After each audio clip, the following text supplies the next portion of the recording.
Assalamualaikum warahmatullahi wabarakatuh. Alhamdulillah, selalu kita memuji Allah subhanahu wa ta'ala, zat yang paling pantas untuk dipuji, dicintai, dihormati dan ditunduki. Karena memang kata kuncinya la ilaha illallah, la ma'buda bihaqqin illallah. Tidak ada Tuhan yang berhak disembah di langit dan di bumi kecuali Allah. Dan dia telah menggantungkan segala kebutuhan kita yang kita butuhkan untuk roda kehidupan di muka bumi dengan memuji namanya Alhamdulillah. Maka sangat wajar kalau kita selalu mengucapkan kalimat yang mulia ini. Juga kita banyakkan salam hormat kita kepada manusia terbaik yang telah membawa kepada kita hukum halal haramnya Sang Pencipta, sehingga kita punya panduan hidup. Dan juga Sang Pencipta Allah telah menjadikan mengucapkan salam hormat kepada manusia terbaik ini sebagai ibadah buat kita dan pendekatan diri kepadanya. Juga dari sisi yang lain Sang Pencipta Allah bersama malaikatnya mengucapkan salam hormat kepada manusia terbaik ini. Maka sangat wajar kalau kita selalu mengucapkan salawat dan taslim kepada Nabi besar Muhammad sallallahu alaihi wasallam.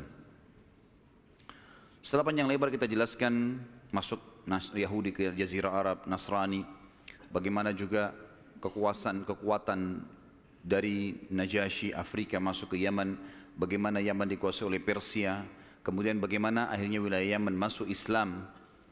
Kita akan masuk sekarang lebih dalam lagi membahas tentang kelahiran Nabi Sallallahu Alaihi Wasallam. Kita akan masuk mengerucutkan bahasan ke Mekah. Bahasan ini tentu akan saya mulai dari seorang tokoh Mekah bernama Qusay bin Kilab. Qusay bin Kilab. Qusay bin Kilab ini adalah salah satu keturunan dari Fikhir. Dan Fikhir adalah nama lainnya Quraisy. Jadi Quraisy itu julukan, karena si Fikhir ini seperti saya jelaskan tadi siang, kalau seseorang di negeri Arab atau suku Arab itu memiliki kelebihan fisik, kepintaran, kekayaan, keturunan, maka dinisbatkan suku padanya. Kebetulan dari turunan Ismail alaihissalam di Mekah dan turunan suku Jurhum, ada satu orang yang sangat menonjol bernama Fikhir, dan Fikhir ini karena dia menonjol maka diberikanlah nama lainnya Quraisy. Dinisbatkanlah suku Mekah namanya Quraisy. Salah satu turunan Fikhir ini yang merupakan turunan Ismail alaihissalam dan turunan suku Jurhum adalah Qusay bin Kilab. Kalau teman-teman masih ingat, di pertemuan kita pada bulan yang lalu saya pernah menekankan tentang kisah Mekah awalnya dihuni oleh suku Jurhum yang hijrah dari Yaman, kemudian tinggal bersama Hajar dan Ismail alaihi wassalam.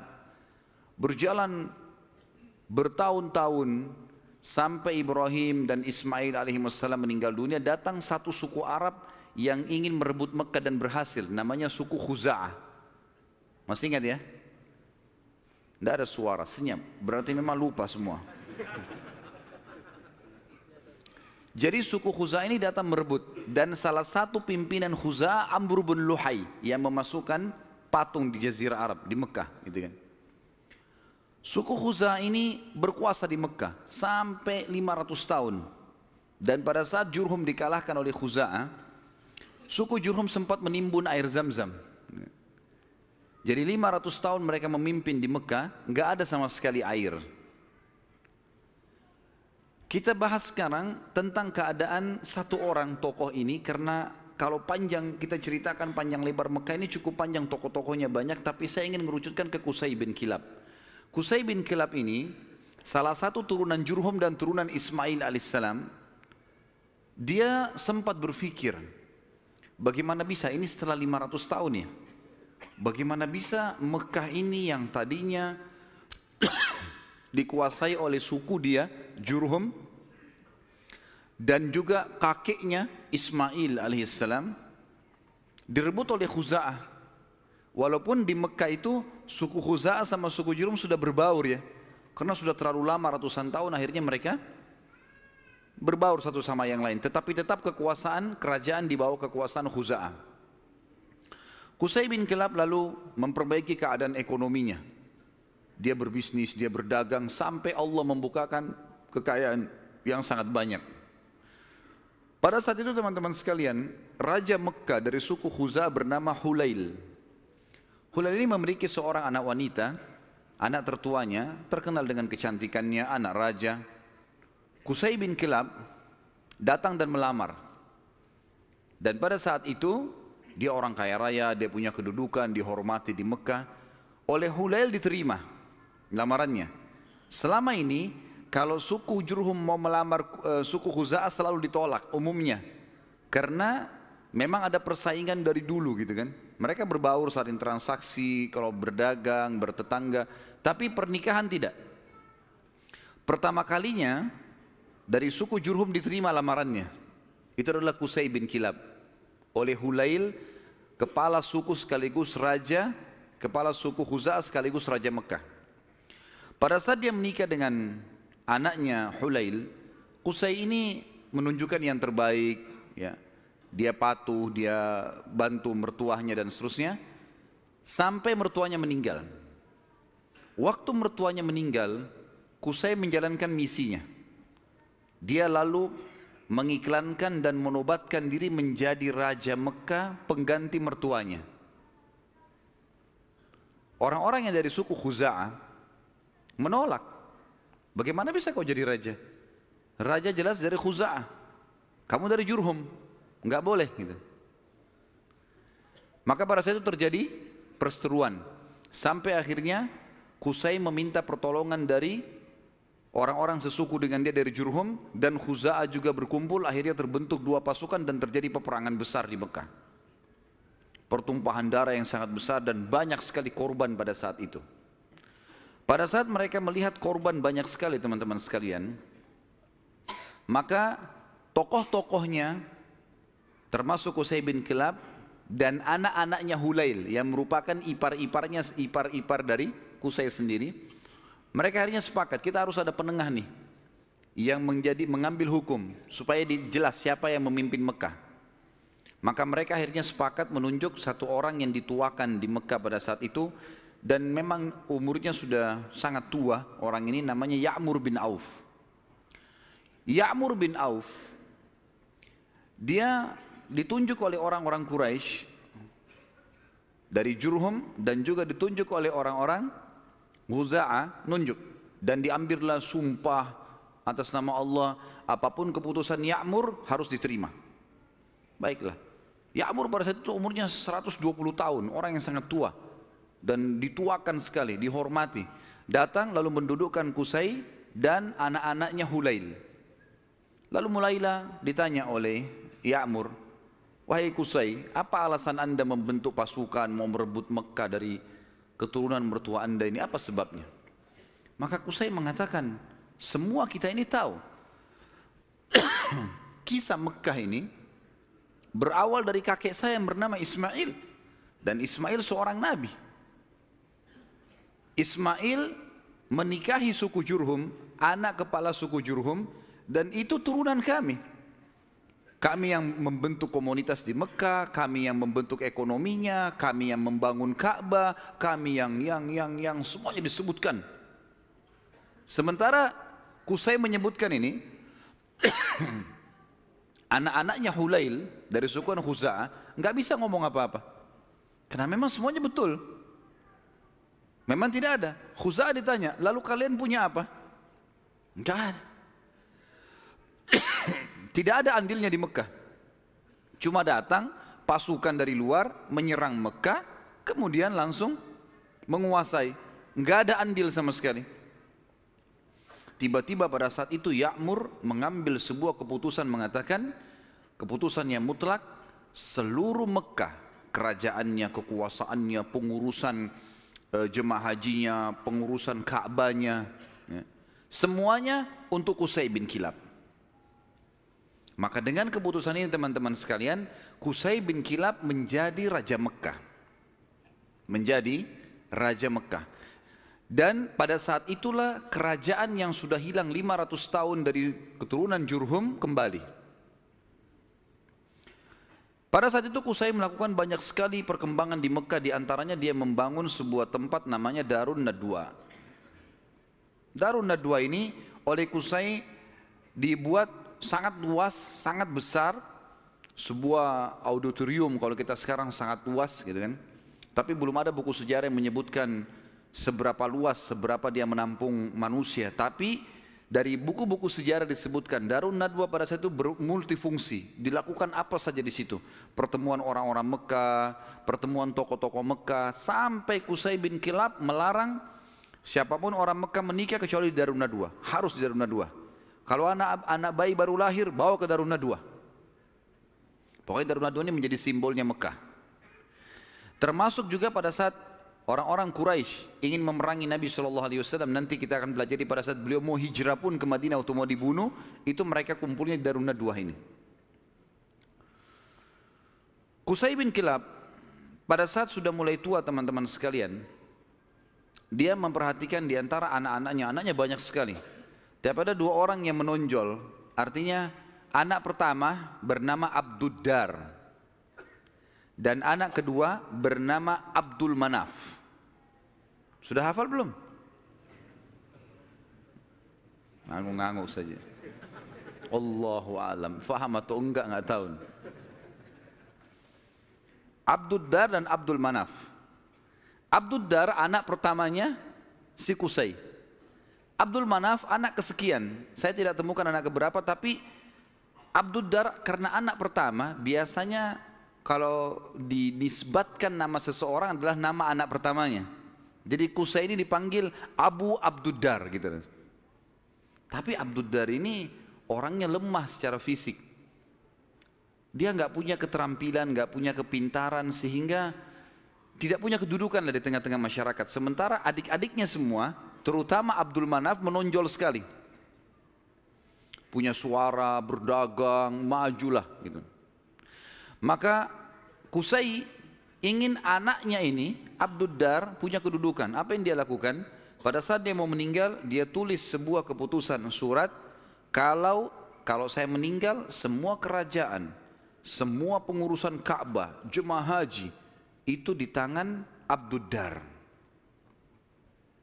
Waktu Qusay meninggal dunia, surat dibuka, ditemukan tertulis seperti itu, maka semua anak-anaknya patuh. Keputusan raja. Abduddar akhirnya menjadi raja. Berjalan waktu teman-teman sekalian, Abduddar wafat.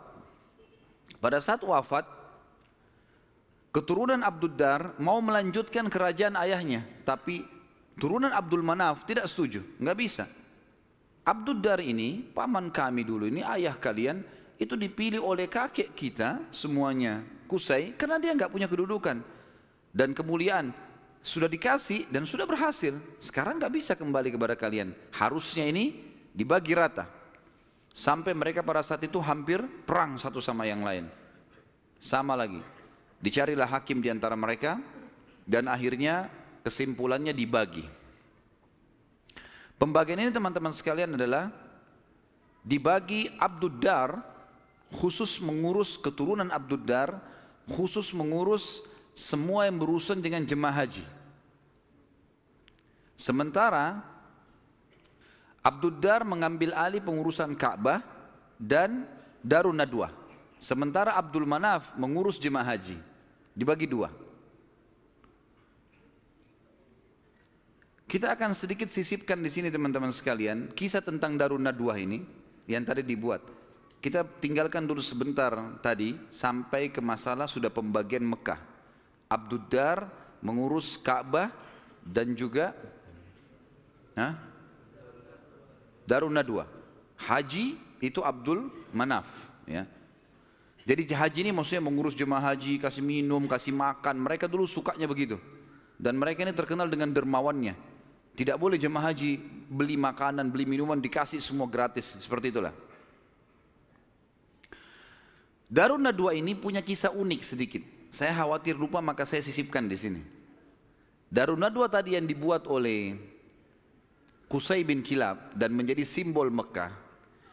Kisahnya sangat unik teman-teman, kisah pembeliannya dan penjualannya. Jadi ada satu orang nanti jadi sahabat Nabi namanya Hakim bin Huzam radhiyallahu anhu. Sebelum masuk Islam, Hakim bin Huzam ini suka mabuk. Masih di Mekah di masa jahiliyah. Dia bersahabat dekat dengan pemegang kuncinya Darun Nadwa. Jadi yang bertanggung jawab. dari turunan Abdiddar. Waktu lagi mabuk sama-sama, si pemilik kunci ini mabuk luar biasa sampai nggak sadar sudah. Si Hakim bin Huzam bilang, kau mau jual nggak Darun Nadwa dengan saya? Kata temannya lagi mabuk, iya saya jual. Berapa harganya? Kata si mabuk ini bilang, dengan sekendi khamr. Kasih saya sekendi khamr, ambil Darun Nadwa. Hakim pada saat itu, dia tidak semabuk temannya nih. Dia lalu mungkin panggil saksi-saksi segala macam, dikasih satu kendi khamr. Darun Nadwa ini dijual oleh turunan Abdiddar. Karena sudah ada saksi, ada terang saksi, maka selesai. Akhirnya keturunan Abdiddar kehilangan Darun Nadwa gara-gara transaksi ini tadi. Ini Darun Nadwa teman-teman sekalian terus di tangan Hakim bin Huzam sampai beliau masuk Islam. Nabi SAW biarkan saja. Di zaman Abu Bakar dia masih hidup, zaman Umar, zaman Uthman, zaman Ali, sampai di zaman kekhilafaannya Muawiyah radhiyallahu anhu majma'in, dinasti Umayyah yang pertama berdiri. Muawiyah anaknya Abu Sufyan. Abu Sufyan dulu tokoh Mekah kan gitu, radhiyallahu anhu majma'in, kan Abu Sufyan juga sempat masuk Islam di pembebasan kota Mekah. Maka pada saat itu Hakim bin Huzam di zaman Muawiyah menjual Darun Nadwa. Dijual sama dia dengan harga 100.000 dinar. Mahal sebenarnya. Tapi Darun Nadwa ini kedudukannya besar di Quraisy. Muawiyah bilang, menghardik dia, hai Hakim, ngapain kau jual Darun Nadwa dengan harga 100.000 dinar? Itu bisa tidak ada nilainya. Peninggalan dari Qusay bin Kilab, gitu kan? Raja pertama Mekah setelah 500 tahun ditinggalkan oleh Jurhum, gitu kan? Maka kata Hakim radhiyallahu anhu, wahai Amir Mukminin, sekarang kita sudah Muslim. Penilaian mulia dan bukan mulia itu bukan dari peninggalannya Qusay bin Kilab, tapi kita pengikut Nabi Muhammad SAW. Dan saya dulu demi Allah membelinya dengan sekendi khamr. Sekarang 100.000 dinar banyak sekali. Dan Anda menjadi saksi bersama dengan seluruh muslimin yang ada di sini, kalau 100.000 dinar ini saya sedekahkan di jalan Allah. Kisahnya begitu. Jadi kisah Darun Nadwa, karena tadi kita sempat singgung, ada proses pembelian lepas dari tangan keturunan Abdiddar dan bagaimana proses penjualannya setelah itu. Tentu sekarang sudah tidak ada semuanya ini, tapi ini kisah pada saat itu. Baik, kita kembali teman-teman sekalian ke kisah kita. Abdul Manaf, tadi kan Abdiddar sama Abdul Manaf. Sekarang Abdiddar sudah kita sebutkan, diantaranya mereka menguasai Ka'bah dan Darun Nadwa. Dan sudah dijual, tinggal Ka'bah, perawatan Ka'bah, kiswahnya segala macam urusan mereka. Abdul Manaf bertanggung jawab tentang jemaah haji, kan itu. Abdul Manaf ini teman-teman sekalian punya seorang anak bernama Hashim. Hashim ini punya anak bernama Syaibah. Garis bawahi nama Syaibah ini. Tadi sudah makan siang belum ini? Banyak nama yang harus dihafal nih. Kita kerucutkan bahasan tentang Abdul Manaf punya anak namanya Hashim. Hashim punya anak Syaibah. Garis bawahi Syaibah ini. Kita akan bahas Syaibah ini.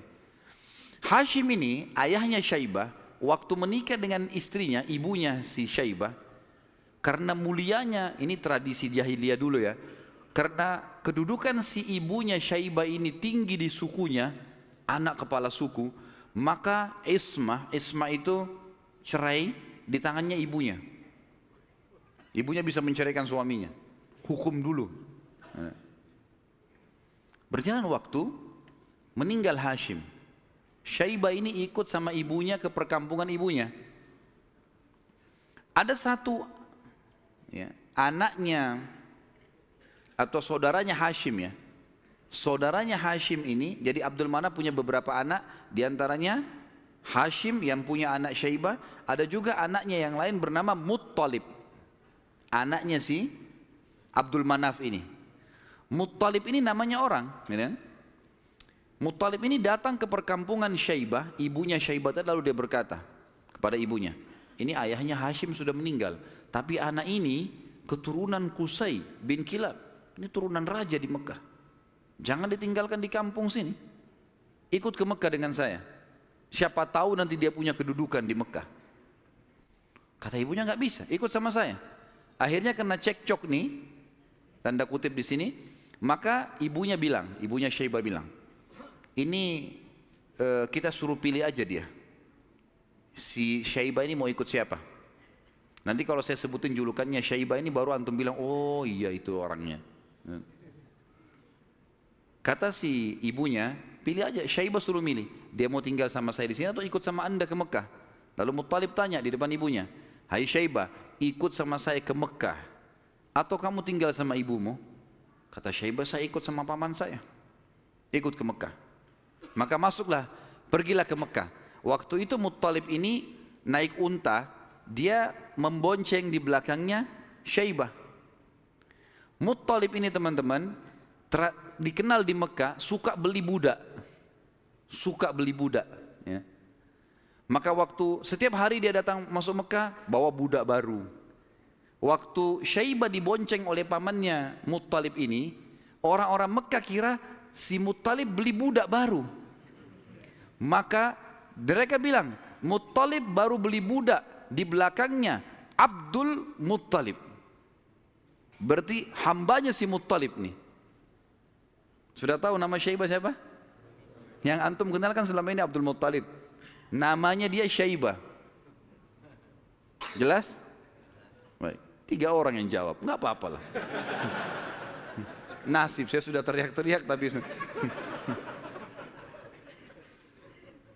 Abdul Muttalib berarti namanya Syaibah. Jadi Abdul Muttalib bukan Muttalib nama Allah ya.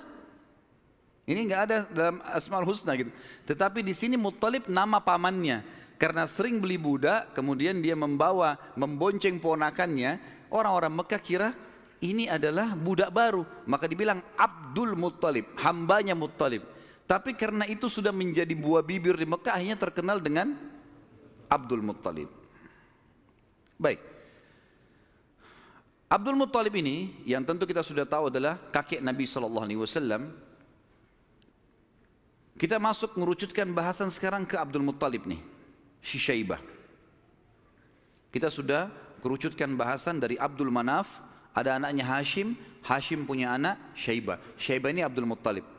Kita harus kerucutkan begitu supaya nanti ngerucut ke Nabi SAW. Karena kalau melebar akan jalur nasab Quraisy banyak sekali. Abdul Muttalib ini pada saat dia masuk ke Mekah, kemudian dia menikah, Allah karuniakan dia 1 orang anak. Anaknya diberi nama Harith, 1 anak dikasih. Waktu Harith sudah mulai bujang, mencapai umur sekitar 17 tahun, Abdul Muttalib ini Syaibah mimpi malam-malam. Dia mendengar suara dalam mimpinya, ihfirit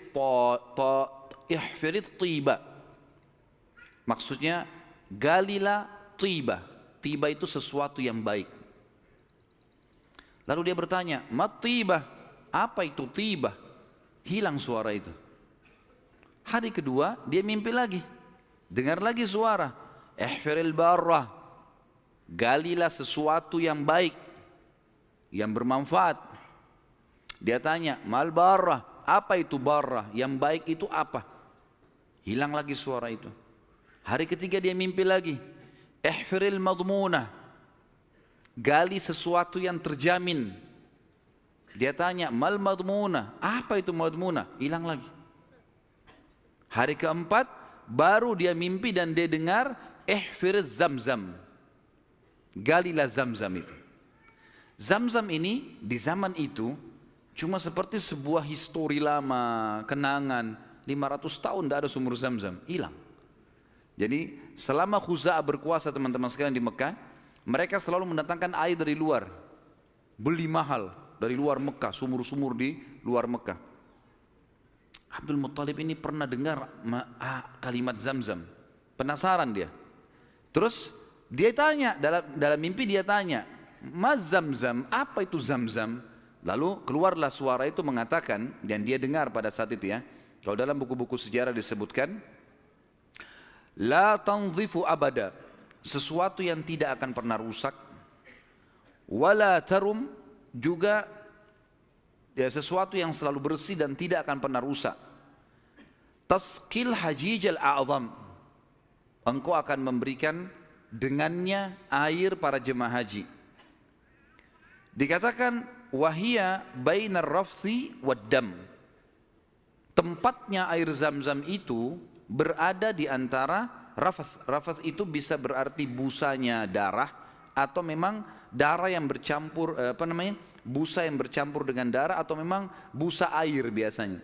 Jadi dikatakan sini ciri-cirinya adalah tempat zam-zam itu ada darah yang bercampur dengan rafath, dengan busa, kemudian bercampur sama tanah. Lalu dikatakan lagi dalam mimpinya, inda naqratil gurabil a'sam, di bawah patokannya burung gagak yang memiliki warna keputih-putihan. Inda qaryatin naml, di atas atau di sekitar sarang semut. Seperti itu dalam mimpinya. Maka Abdul Muttalib bangun pagi-pagi, penasaran dia dengan mimpi ini. Dan dia tahu mimpi ini gak mungkin main-main. 3 hari, 4 hari berturut-turut, kemudian dia disuruh gali, dia bawa cangkulnya, datang di sekitar Ka'bah. Dia cuma tebak saja kemungkinan dekat Ka'bah nih, karena tidak ada tempat yang lebih agung di Mekah daripada Ka'bah. Dia datang dekat Ka'bah. Dan kalau masih ingat dulu pada pertemuan kita di bulan yang lalu, ada penjelasan tentang 2 patung yang disembah di Mekah, Isaf dan siapa yang ingat? Kalau lupa saya nggak datang lagi Balikpapan. Isaf dan Nailah. Isaf kan nama laki-laki, Nailah nama perempuan, yang dulu mereka saling suka, akhirnya mereka berzina depan Ka'bah dan dikutuk menjadi patung. Kan dulu waktu sebelum Amr bin Luhai datang ke Mekah, patung Isaf ditaruh di Gunung Safa, patung Nailah ditaruh di Gunung Marwah, untuk peringatan bagi orang-orang. Nih, hati-hati kalau berzina depan Ka'bah dikutuk begini nih, gitu. Tapi oleh Amr bin Luhai yang membawa patung masuk ke Jazirah Arab, dia angkat patung Isaf dan Nailah, dipindahin dekat Ka'bah, disuruh orang Mekah sembah. Tapi orang sudah lupa sejarahnya karena kejadian Isaf dan Nailah dikutuk ini jauh sebelum Amr bin Luhai. Ringkas cerita, di depan Ka'bah antara Hajar Aswad dengan Hijr Ismail itu ada patung Isaf dan Nailah. Ada satu suku Arab teman-teman sekalian datang ke situ antara Isaf dan Nailah nyembeli sapi. Tiba-tiba pada saat Abdul Muttalib lagi duduk, lagi memperhatikan ke arah Ka'bah di antara Isaf dan Nailah, kemudian ada orang nyembeli sapi. Waktu disembeli darahnya ngucur. Darah itu berbusa. Dan karena dia ngucur, jalan sampai berada di sekitar Isaf dan Nailah. Dia kurang lebih jangan dibayangkan ini Ka'bah, ini Hajar Aswad dan ini Hijr Ismail. Isaf dan Nailah itu ditaruh cukup jauh ya, agak berjarak antara antara Hajar Aswad jauh ke belakang dengan Hijr Ismail juga jauh. Jadi di kiri kanan ya. Tempat itu sangat luas. Jadi jangan difahami tadi ini misalnya Ka'bah kemudian di sini posisinya, tapi agak jauh di kiri kanan. Maka pada saat itu darah ini ngucur dari patung Isaf itu menuju ke tempat di tengah-tengah di situ. Pada saat itu di tengah-tengah. HP-nya siapa nih? Pada saat itu patungnya, darahnya ngalir, kemudian darah itu ngalir menuju ke tengah-tengah antara Isaf dan Nailah ini, dan ada seperti tempat agak turun di lembah Mekah, karena waktu itu masih pasir, lalu darah itu berkumpul di situ. Jadi akhirnya darah sama pasir bercampur. Abdul Muttalib lihat ini isyarat pertama nih. Mimpinya kan tadi darah yang mengalir berbusa yang bercampur dengan tanah, gitu kan. Lalu kemudian dia dekatin tempat itu, darah yang berkumpul itu. Dia temukan tiba-tiba ada burung gagak yang berwarna hitam. Burung gagak biasanya warna hitam ya. Tapi kalau ada burung gagak yang di bagian sayapnya itu ada beberapa bulu warna putih, namanya a'sam dalam bahasa Arab, gurabil a'sam. Maka dia lihat ada burung gagak. Burung gagak ini mengepakin sayapnya dan mematuk-matuk di atas sekitar darah itu. Dia lihat isyarat yang kedua. Isyarat yang ketiga adalah di situ ada sarangnya semut. Dia lihat ke dekat kakinya, ternyata ada beberapa ekor semut yang menggigit kakinya dia. Dia melihat ada lubang di situ. Maka dia bilang kepada anaknya Harith, saya mau menggali di sini. Siapapun jangan mengganggu saya. Maka dia angkat cangkulnya. Tapi kita jangan lupa, ini depan Ka'bah. Orang-orang lagi banyak tawaf waktu itu, walaupun banyak berhala. Dia angkat cangkul, orang jadi bahan perhatian. Tokoh-tokoh Quraisy pada datang semua. Lalu tokoh-tokoh Quraisy mengatakan, hai Abdul Muttalib, apa yang kau lakukan nih? Kata Abdul Muttalib kepada Harith, singkirkan mereka dari saya, sibukkan. Jangan sampai mereka dekatin saya. Terus saja Harith menyibukkan orang-orang Quraisy dan Abdul Muttalib terus saja mencangkul sampai ujung cangkulnya menyentuh bibirnya sumur itu. Sumur Zam-Zam. Dan dengan kuasa Allah airnya muncrat keluar. Pada saat airnya muncrat keluar, Abdul Muttalib mengatakan Allahu Akbar. Karena memang mereka menggunakan bahasa Arab dan kalimat Allahu Akbar itu sudah biasa mereka ucapkan, gitu kan? Maka orang-orang Quraisy tahu kalau Abdul Muttalib sudah dapat target dan mereka kaget waktu lihat air muncrat, air di depan Ka'bah. Selama ini selalu ambil dari luar. Ini kemuliaan abadi, gitu kan? Maka tiba-tiba orang Quraisy datang, hai Abdul Muttalib, air ini kita punya sama-sama. Kata Abdul Muttalib, dari mana sama-sama? Saya mimpi, saya yang cangkul, saya yang dapat. Dari mana kalian punya sama-sama nih? Ribut nih. Abdul Muttalib bilang, ini punya saya. Quraisy bilang enggak, dikeroyokin Abdul Muttalib pada saat itu. Ribut, akhirnya mereka sepakat panggil hakim lagi. Ini hakimnya nih, cari penengah. Bagaimana caranya supaya ini bisa ditengahi, gitu kan? Insya Allah masalah ditengahi ini kita lanjutkan habis salat Isya. Subhanakallahumma bihamdika asyhadu an la ilaha illa anta astaghfiruka wa atubu ilaik. Wassalamualaikum warahmatullahi wabarakatuh. Assalamualaikum warahmatullahi wabarakatuh. Alhamdulillah, wassalatu wassalamu ala Rasulillah. Kita lanjutkan bahasan kita. Akhirnya Abdul Muttalib setelah menemukan sumur Zam-Zam, orang-orang Quraisy tetap menuntut untuk dibagi. Dan Abdul Muttalib bertahan, nggak bisa nih. Saya mimpi, saya yang gali, saya yang temukan. Gimana kalian merasa punya hak di situ? Ribut, akhirnya dicarilah penengah. Dan pada saat itu mereka tidak lagi ke Ya'mur, tapi mereka pergi ke dukun Bani Sa'idah. Ada satu dukun wanita di Madinah, waktu itu disegani. Dan memang pada saat itu dukun-dukun ini luar biasa pengaruhnya. Pergilah Abdul Muttalib bersama dengan tokoh-tokoh Quraisy. Saya tidak temukan jumlah mereka berapa orang, tapi yang jelas mereka semuanya pergi ke sana. Tiba di kota Madinah, ternyata dukun tersebut pergi ke Khaybar, wilayah lain. Nanti akan ada bahasan masalah Khaybar, tapi yang jelas pergi ke Khaybar. Abdul Muttalib sepakat dengan teman-temannya, kejar aja tuh, kita ke Khaybar.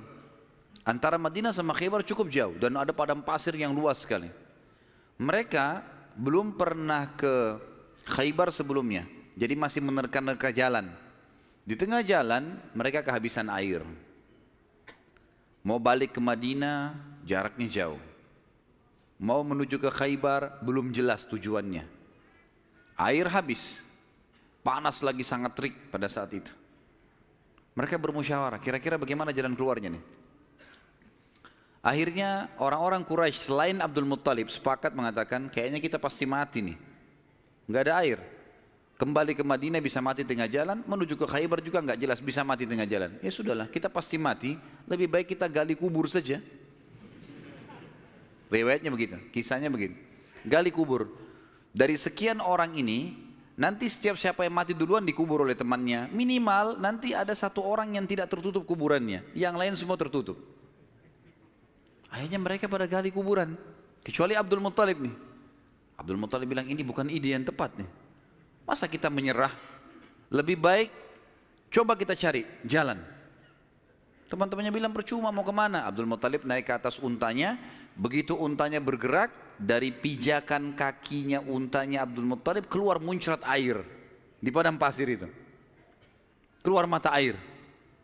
Lalu Abdul Muttalib melihat, dia turun dari untanya, dia minum airnya, untanya dikasih, lalu diajak teman-temannya, ayo ini ada air, minum.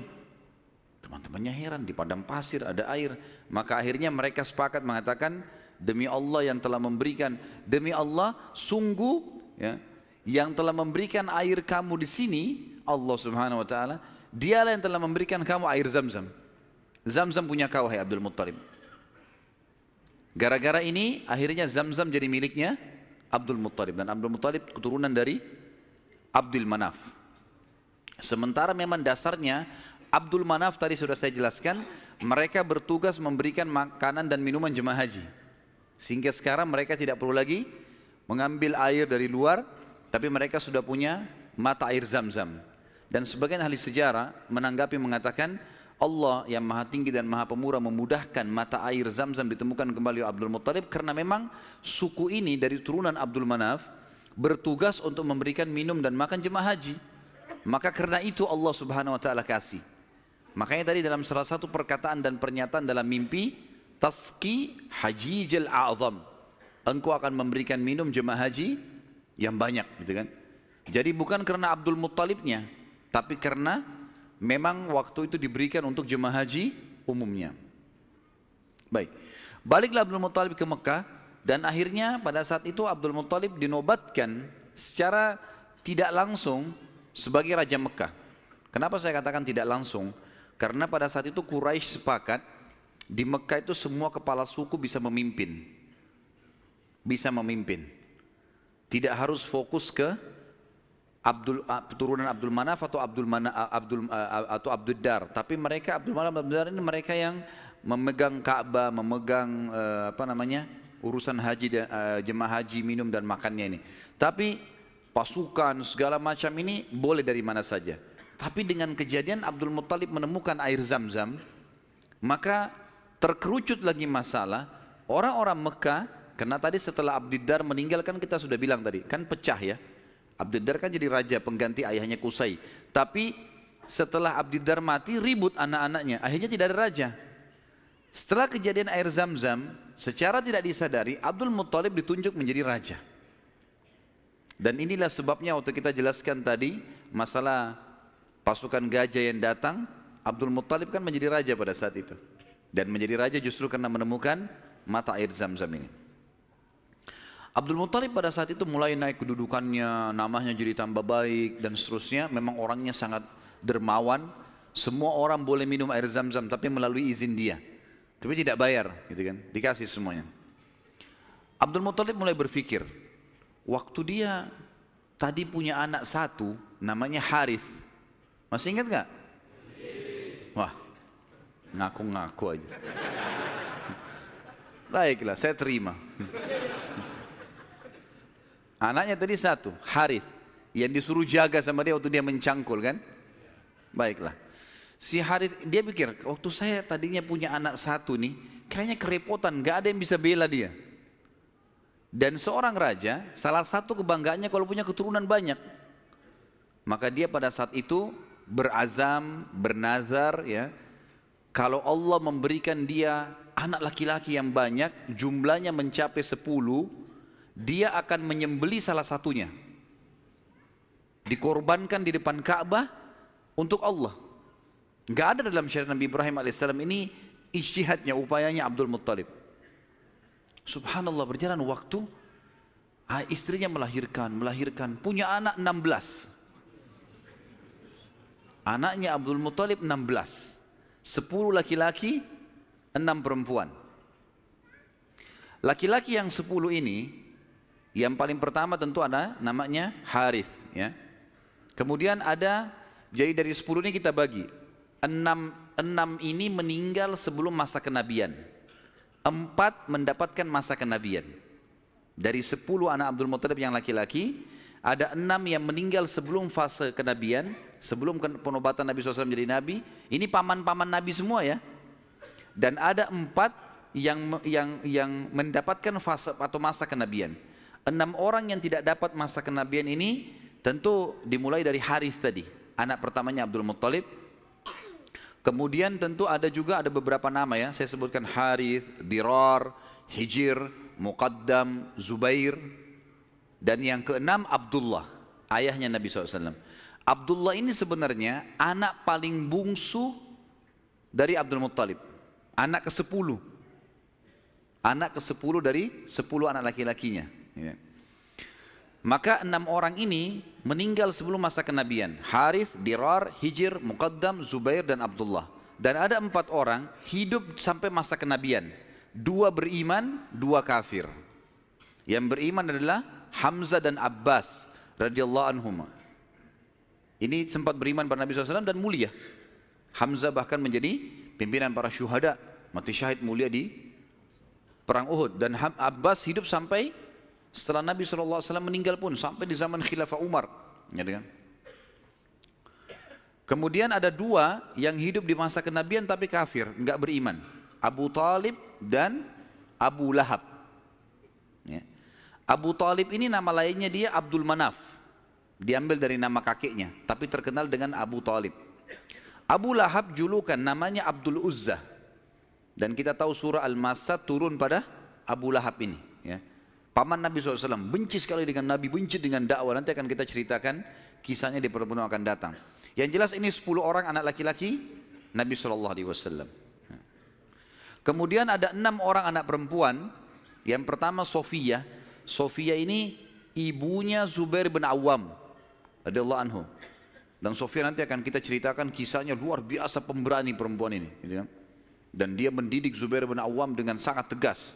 Jadi kalau dia jalan, dia membawa Zubair, dia latih di tempat gelap, sengaja dia diam. Kalau Zubair nangis ditinggalin, dibiarin. Karena mau dilatih. Orang-orang semua pada hardik, hai Sofia, kenapa kau gitu kan anakmu? Saya mau dia jadi pemberani. Dan betul-betul jadi pemberani Zubair. Zubair itu di peperangan-peperangannya, kalau teman-teman ikuti ceramah saya di YouTube, ada serial sahabat di antara Zubair bin Awam itu luar biasa. Kalau pasukan lagi berhadapan, dia maju ke depan musuh. Jadi musuh di depan ini, kemudian dia di depannya. Tunggu takbir di belakang, dia serang duluan, sendirian. Luar biasa beraninya, radhiyallahu anhu. Ibunya namanya Sofia, tante Nabi SAW. Dan ini sempat masuk Islam di tangan Nabi SAW.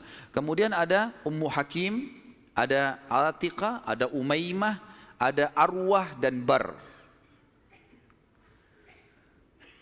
Kita masuk sekarang ke masalah, kembali ke mana Abdul Muttalib. Abdul Muttalib ini anak terakhirnya yang ke-10 adalah Abdullah. Dan itu ayah Nabi SAW. Abdul Muttalib kan tadi sudah saya bilang dia nazar, kalau punya 10 anak laki-laki, dia akan korbankan salah satunya kan.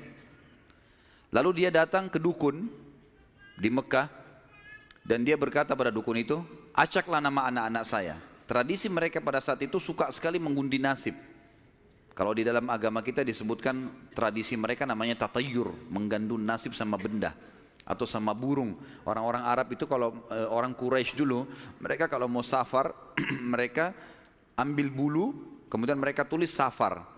Bulu yang kedua tidak safar, bulu ketiga kosong. Dimasukin dalam kotak, kemudian dia ambil salah satunya tidak sambil tidak dilihat. Kalau keluar kata-kata safar, dia yakin di perjalanannya aman. Tradisi jahiliyah, mereka salah pada saat itu tentunya.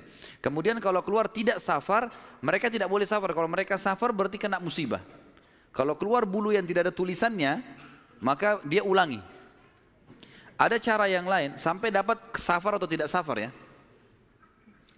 Kalau ada tradisi yang lain adalah kalau mengacak nama, maka mereka menulis nama di batu, lalu batu ini dibalik, kemudian ditaruh lalu diacak, dikeluarkanlah. Kalau mereka butuh sesuatu dengan cara seperti itu. Ya. Dan ini ditarik dalam hampir setiap kehidupan mereka, mau beli rumah, mau apa saja selalu ditulis di batu, terus diacak di batu, itu mengundi nasib dengan itu. Abdul Muttalib datang kepada satu dukun mengatakan, tulis nama anak-anak saya laki-laki ini, semua dari Harith sampai Abdullah, tulis semuanya 10 orang, acak. Siapa yang keluar namanya itu yang saya korbankan. Dan kalau nama Abdullah selamat tidak keluar, maka saya langsung eksekusi. Karena Abdullah anak paling bungsu dan paling disayang oleh ayahnya Abdul Muttalib. Seperti itulah. Baik, diacaklah batu ini. Diambil batu, keluar namanya Abdullah. Abdul Muttalib berat sebenarnya. Ini anak paling bungsu disayang. Musyawarah sama anak-anaknya gimana? Nggak apa-apa ya, acak aja lagi. Acak lagi. Yang kedua kali namanya Abdullah lagi. Sampai 3 kali. Namanya Abdullah terus yang diambil, keluar. Padahal ini batu diacak 10 nama. Kata Abdul Muttalib, berarti sudah memang anak ini nasibnya. Bawa Abdullah. Dibawalah Abdullah ini ke depan Ka'bah, ditaruh di atas sebuah batu. Biasanya mereka taruh di situ sembelihan, taruh kambing, taruh apa dipegang di atas batu itu, baru mereka sembelih untuk berhala-berhala gitu kan. Ditaruhlah Abdullah, mau disembelih sama dia. Ikat tangannya, ikat kakinya, angkat pedang, mau disembelih. Orang-orang Quraisy lihat. Apalagi yang Abdul Muttalib buat nih. Datang tanya, hai Abdul Muttalib, apa yang kau lakukan? Saya sudah nazar, kalau Allah kasih saya 10 anak, saya sembelih salah satunya. Dan saya sudah acak nama-nama anak saya yang keluar anak ini. Saya mau jalankan nazar saya. Orang-orang Quraisy bilang, gak bisa, jangan. Mereka berusaha tahan. Akhirnya Abdullah ini ditarik-tarik. Ini. Sampai akhirnya karena ditarik-tarik ada orang Quraisy yang sempat menarik bagian badannya dan ada yang menarik kupingnya sampai kuping Abdullah itu sempat luka. Maka ada julukan sendiri dikatakan Abdullah yang luka kupingnya. Gitu. Ayah Nabi SAW. Baik. Pada saat itu orang-orang Quraisy mengatakan, wahai Abdul Muttalib, sadarlah. Kalau kau lakukan ini sementara kamu adalah tokoh masyarakat di Mekah, maka akan menjadi sebuah tradisi nanti ini. Akhirnya setiap orang punya 10 anak laki-laki, 1 disembelih. Dan apa kenikmatannya orang kalau sudah punya anak disembelih gitu. Jangan dilakukan. Mari kita berhukum lagi.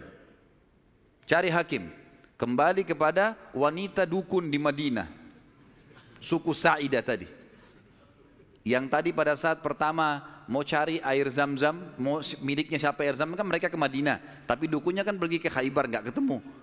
Tidak sempat ketemu, akhirnya dapat air dari telapak kaki untanya Abdul Muttalib. Sekarang enggak, mereka pergi lagi ke sana ke Madinah, ketemu sama dukun itu. Tanya, bagaimana nih? Tentu ini bukan kita sedang mempromosikan dukun, dukun haram dalam agama. Setelah Islam datang enggak ada dukun ini. Kata Nabi SAW, siapa yang datang kepada dukun bertanya saja, bertanya. Terka tangannya, terka apa segala macam, tidak diterima sholatnya 40 hari. Yang datang bertanya percaya kufur kepada apa yang diturunkan kepada Muhammad SAW. Tapi kita sedang merentet histori pada zaman itu ya. Baik, pada saat itu teman-teman sekalian, dukun ini tanya, berapa dia? Dia itu denda. Berapa dendanya orang di Mekah Quraisy kalau ada yang membunuh? Kata Abdul Muttalib 10 ekor unta. Jadi kalau orang membunuh, supaya dia tidak dibunuh, dia harus bayar ke walinya orang yang dibunuh 10 ekor unta. Kata si dukun, tulis namanya Abdullah di batu, tulis juga 10 ekor unta di batu yang lain. Balik, acak. Ini ngundi nasib terus ini. Acak. Waktu diacak, kata dukunnya, kalau keluar namanya Abdullah, supaya Abdullah selamat, tambah batu yang ketiga, tulis 10 ekor unta lagi. Sampai Abdullah selamat. Kalau keluar nama unta, nah baru untanya, baru Abdullah selamat. Ditaruh batu 10 ekor unta sama Abdullah, diacak namanya Abdullah keluar. Tambah batu 20 ekor unta sekarang, 10, setiap batu 10 ya. 10 ekor unta batu kedua, keluar lagi namanya Abdullah. Terus sampai 10 batu. Sampai akhirnya ada 10 batu, semuanya tertulis 10 unta, 1 namanya Abdullah. Waktu diacak setelah 10, diangkat keluar namanya Abdullah. Dan ini pastilah 10 batu semuanya unta gitu kan. Semestinya secara rasional gitu ya. Tapi ini pada saat itu keyakinan orang. Abdul Muttalib bilang, saya enggak percaya, saya belum puas nih. Coba acak lagi, diacak lagi, diambil unta sampai 3 kali. Kata Abdul Muttalib, baiklah. Kalau begitu saya akan sembelih itu 100 ekor unta. 100 ekor unta. Karena setiap batu 10, ada 10 batu, maka 100 ekor unta. Pada saat itu akhirnya dengan kejadian ini Abdullah selamat dari sembelihan atau dikurbankan. Dan Nabi SAW berkata dalam sebuah hadis, Ana ibnu Zabihain. Saya keturunan dari 2 orang yang hampir disembelih. Ismail alaihissalam oleh ayahnya Ibrahim dan Abdullah oleh ayahnya Abdul Muttalib. Baik. Berjalan waktu teman-teman sekalian, Abdullah tumbuh besar dan mulai menjadi seorang pemuda yang cerdas, yang pintar, membantu ayahnya. Maka oleh Abdul Muttalib dinikahkan, dan dinikahkan oleh seorang wanita yang bernama Aminah. Dan Aminah dari turunan Abdul Manaf juga, jadi satu jalur, masih sepupu dengan Abdullah. Hanya saja dari Aminah ini, dari paman-pamannya Aminah itu dari penduduk asli Madinah, dari Aus dan Khazraj, dari suku Ansar di Madinah. Maka Nabi SAW di sini memiliki jalur dari 2 kota suci, Mekkah dan Madinah. Pada saat sudah selesai melahirkan, baru menikah, beberapa hari kemudian ada tanda-tanda kehamilan di Aminah. Kemudian Aminah pun sempat melihat di dalam mimpinya pada saat akan melahirkan atau pada saat hamil besar, melihat dalam mimpinya ia bermimpi bayi dalam kandungannya ini menyebarkan cahaya, dan cahaya itu menyebar ke seluruh muka bumi. Sebagian athar menyebutkan sampai ke Busra. Busra ini wilayah Irak sana, wilayah Persia gitu. Dan dia juga mimpi mengucapkan dalam mimpinya kalimat u'idzuhu billahil azim min kulli syarrin wa min kulli ainin wa min kulli hasid. Wa min kulli hasid. Tidak ada kata-kata ainnya. Artinya aku berlindung kepada Allah yang Maha Agung untuk bayi ini dari semua keburukan dan iri dengki orang lain. Berjalanlah hamil tersebut. Pada saat berumur beberapa bulan, ada sebagian ahli sejarah menyebutkan sekitar 6 bulan hamilnya Aminah di Nabi SAW dalam kandungan beliau, maka meninggallah Abdullah. Maka Nabi SAW jadi yatim sebelum lahir. Setelah itu Nabi SAW lahir, yang paling banyak dinukil oleh para ahli sejarah 12 Rabiul Awal di tahun gajah. Sudah kita sebutkan tadi, tahun gajah kejadian Ashabul Fil, dan tepatnya 50 hari setelah kejadian gajah itu, penghancuran gajah, 50 harinya, disitulah lahir Nabi sallallahu alaihi wasallam. Ada yang perlu kita sebutkan teman-teman sekalian, walaupun sebenarnya menyebutkan ini bukan berarti Nabi SAW membutuhkannya, tidak sama sekali. Nabi SAW jauh lebih mulia daripada tanda-tanda ini. Tapi pada saat beliau lahir, ternukillah di Mekah, di Madinah, beberapa kejadian yang memang ahli sejarah angkat. Yang pertama, kejadian yang unik pada saat Nabi SAW lahir adalah terlihatnya bintang Ahmad namanya. Apa itu bintang Ahmad? Orang-orang Yahudi yang ada di Madinah itu meyakini kalau Nabi terakhir yang mereka tunggu di Madinah keluar itu, kalau dia lahir akan kelihatan bintang yang mereka istilahkan dengan bintang Ahmad, dan mereka mengukir-ngukir bintang itu sesuai dengan keterangan dari Taurat. Seperti itulah pemahamannya pada saat itu. Allahu a'lam tentang masalah kebenaran masalah bintang ini, tapi yang jelas kebenaran bintang itu bisa dipercaya atau tidak, karena kita dalam Islam taunya bintang nggak boleh dipercaya gitu kan. Tapi ini pada saat itu dinukil oleh Hassan ibn Thabit radhiyallahu anhu, penyair Nabi SAW. Kebetulan umurnya dia beda 7 tahun dengan Nabi SAW. Beliau mengatakan setelah masuk Islam, setelah Nabi SAW hijrah ke Madinah, beliau mengatakan pada hari Nabi SAW lahir, aku kebetulan berada di salah satu benteng Yahudi, dan naiklah di malam hari kebetulan salah satu pendeta Yahudi lalu teriak dengan suara keras, wahai Yahudi, hai sekalian kaum Yahudi, sungguh telah terlihat pada malam ini bintangnya Ahmad, dan tidak terlihat kecuali pada saat ia lahir. Dan menurut Hassan ibn Thabit radhiyallahu anhu, memang umurnya beda 7 tahun dengan Nabi SAW, dan pada hari itu memang hari kelahiran baginda Nabi SAW. Yang kedua dinukil oleh para ulama tentang masalah kejadian-kejadian unik adalah Nabi SAW pada saat lagi Aminah melahirkan, maka dikatakan melahirkan tanpa ada rasa kesulitan sedikit pun, jadi sangat mudah. Bahkan sebagian athar menyebutkan Aminah tidak dibantu oleh orang. Tiba-tiba Nabi SAW keluar begitu saja. Dan yang ketiga, pada saat lahir, maka Nabi SAW dalam kondisi mengangkat kepalanya ke langit, seakan-akan orang yang sedang berdoa. Yang keempat, Nabi SAW lahir dalam kondisi sudah terkhitan. Sudah terkhitan. Yang kelima, Nabi SAW lahir juga tanpa terbebani lagi dengan sisa tali pusar. Udah nggak ada. Lahir sudah terkhitan, ya, lahir sudah tidak ada tali pusarnya. Sampai poin di sini, sampai poin kelima ini, 4 poin ya, karena poin pertama tadi itu kejadian di Madinah. Jadi 4 poin ini, Aminah melahirkan dengan sangat mudah, Nabi SAW seperti berdoa ke langit, kemudian terkhitan, kemudian tali pusarnya sudah terlepas. Maka Abdul Muttalib, kakeknya, bangga sekali datang, sangat senang pada saat itu. Dia berkata, sungguh pada cucuku atau anakku ini ada perkara besar. Lalu Abdul Muttalib pun membawa bayi Nabi SAW ke Ka'bah saat baru lahir, dan ia yang memberi nama Muhammad. yang memberi nama Muhammad. Baik, ada sedikit rahasia masalah nama Muhammad ini. Perlu teman-teman tahu, nama Muhammad sebelum Nabi Muhammad SAW tidak dikenal oleh orang-orang Arab. Gak ada satupun orang Arab bernama Muhammad pada saat itu, belum ada. Terus dari mana nama ini? Kok Abdul Muttalib bisa berikan nama cucunya? Ada kisahnya. Jauh sebelum lahir Nabi SAW, Abdul Muttalib pernah jalan-jalan ke negeri Syam bersama dengan 3 orang sahabatnya. Yang pertama Sulaiman bin Mujazi', salah satu kepala suku di Mekah. Yang kedua Hulayla bin Hajij. Dan yang ketiga Himran bin Rabi'ah. 3 orang ini bersama Abdul Muttalib, 4 orang ini pergi ke negeri Syam. Pas tiba di negeri Syam, ada salah satu pendeta Nasrani menemui mereka lalu berkata, kalian dari mana?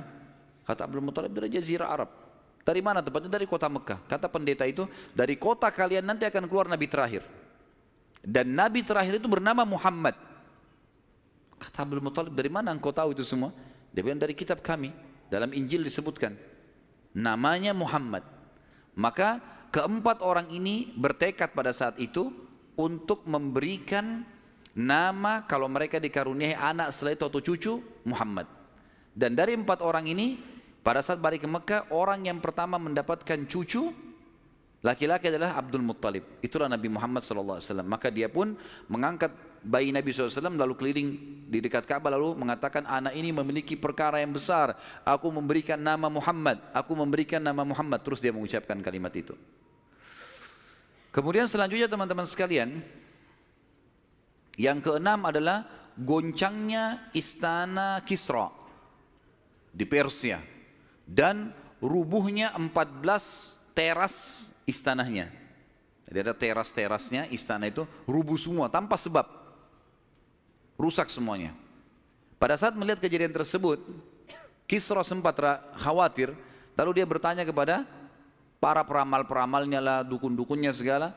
Maka mereka pun menjawab, goncangnya istana disebabkan karena hari ini lahir seseorang nabi. Dan runtuhnya 14 teras ini menandakan terdapat 14 raja Persia. Tinggal 14 orang saja. Selebihnya sudah runtuh kerajaan ini. Maka sempat Kisra bilang, 14 raja masih lama. Kalau satu raja punya 1100 tahun umurnya, berarti 1400 tahun.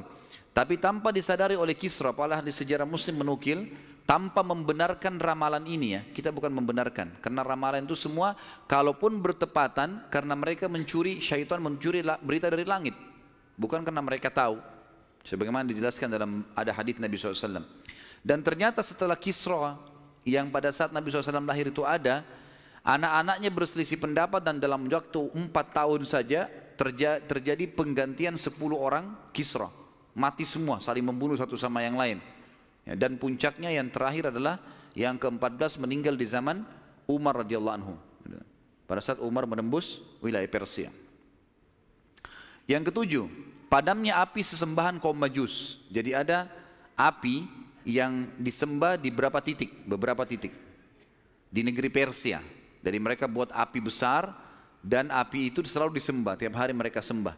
Pada saat Nabi SAW lahir, api itu tiba-tiba mati dan mereka berusaha menyalakan, tidak bisa. Selamanya mati. Sampai Persia pada saat itu seluruh Persia yang menyembah api, apinya mati semua, nggak ada. Mereka mau coba nyalakan sampai runtuhnya di zaman Umar bin Khattab, nggak ada api mereka. Nggak bisa lagi mereka nyalakan api untuk disembah ya, nggak bisa lagi mereka nyalakan. Setiap kali di wilayah Persia dinyalakan api mati, padam. Mereka cuma pakai masak, misalnya di situ padam, nggak bisa sama sekali. Yang ke-8, hanyutnya air sungai Sawa. Sungai Sawa ini teman-teman sama dengan sungai Gangga sekarang di India. Di kultus dianggap ini sungai apalah, keramat lah dan seterusnya, gitu kan. Maka orang-orang Persia meyakini sungai Sawa ini adalah sesuatu yang luar biasa. Kalau ada yang mati, mereka bakar, lalu mereka lempar debunya di situ, airnya diambil, dianggap suci, apalah segala macam. Subhanallah, karena sungai ini selalu ditaruh tumbal segala macam. Waktu Nabi SAW lahir, air sungai ini hilang. Nggak ada airnya sama sekali, kering. Sampai sungai Sawa dilupain udah, nggak ada lagi sungai. Namanya memang sungai Sawa.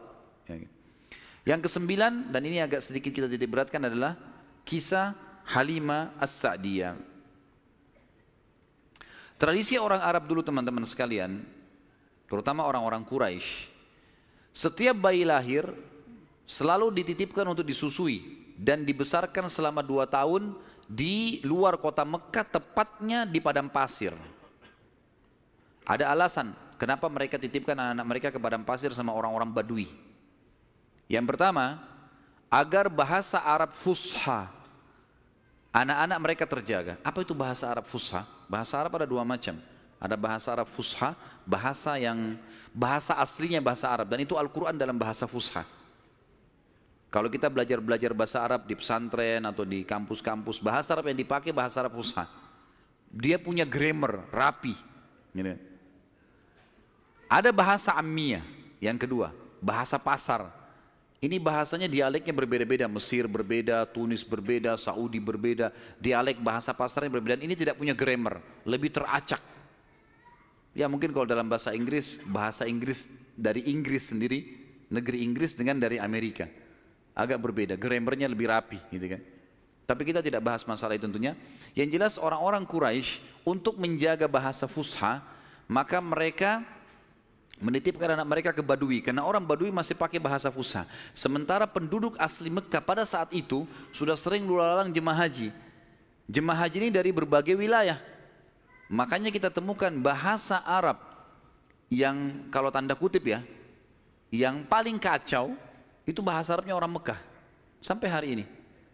Karena bercampur baur antara bahasa Arab dengan bahasa Urdu, dengan bahasa Indonesia, dengan campur-campur. Jadi kalau kita ngomong sama mereka itu nggak jelas kadang-kadang. Memang orang-orang Mekah dikenal begitu, karena memang campur baurnya jemaah haji ini. Karena mereka nggak bisa bahasa Arab, mereka pakai bahasanya. Jadi orang sana terpaksa belajar bahasa Persia, belajar bahasa Melayu, belajar macam-macam. Seperti itulah. Nah, dari zaman dulu memang orang-orang Quraisy sudah khawatir dengan itu, perubahan bahasa. Yang kedua, alasannya kenapa anak-anak mereka dititipkan di padang pasir, karena sisi kesehatan. Padahal zaman dulu belum ada seperti kita ya, masalah kimia-kimia dan segala polusi udara masih belum ada. Tapi orang-orang Quraisy sudah berpikir itu. Anak-anak mereka ditinggalkan di padang pasir untuk menjaga kesehatan tubuh mereka, karena makanannya alami gitu kan. Hewan-hewan yang langsung disembelih, langsung dimakan, susu kambing yang diminum, memang sehat. Dan juga udara gitu kan. Serta juga orang-orang Badui ini melatih anak-anak mereka hidup untuk hidup susah. Berburulah, membantu orang tuanya, seperti itulah.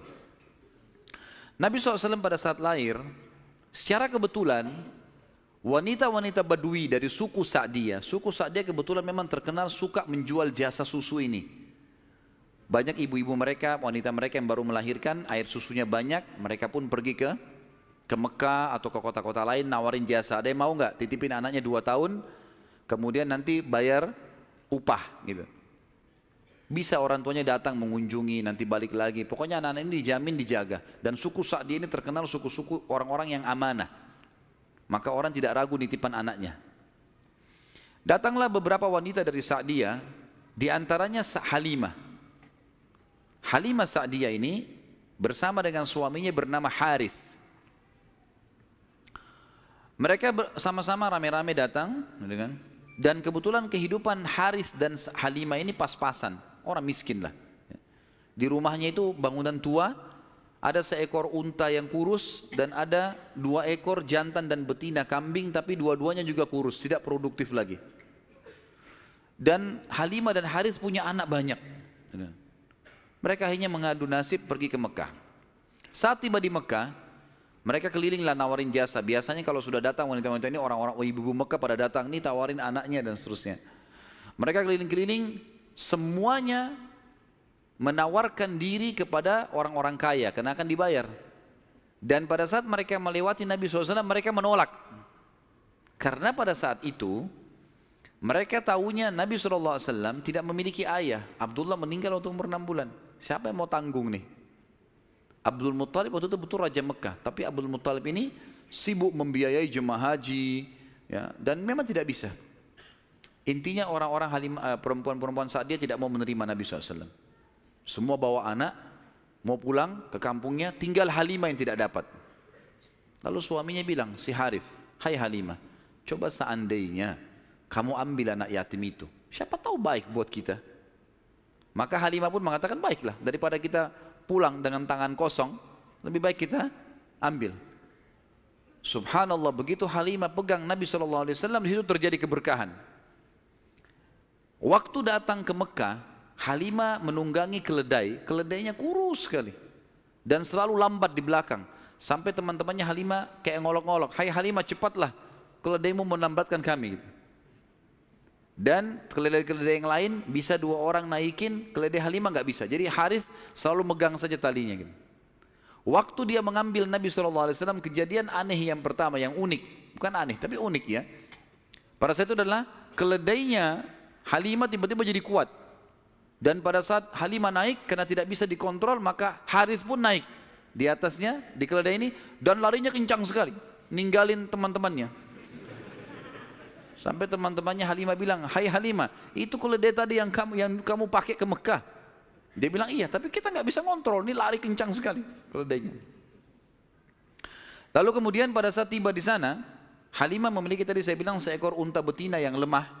Tiba-tiba saja waktu tiba di rumah dilihat untanya gemuk. Ini baru 2-3 hari ditinggalkan, nggak ada yang urus, gemuk sekali untanya.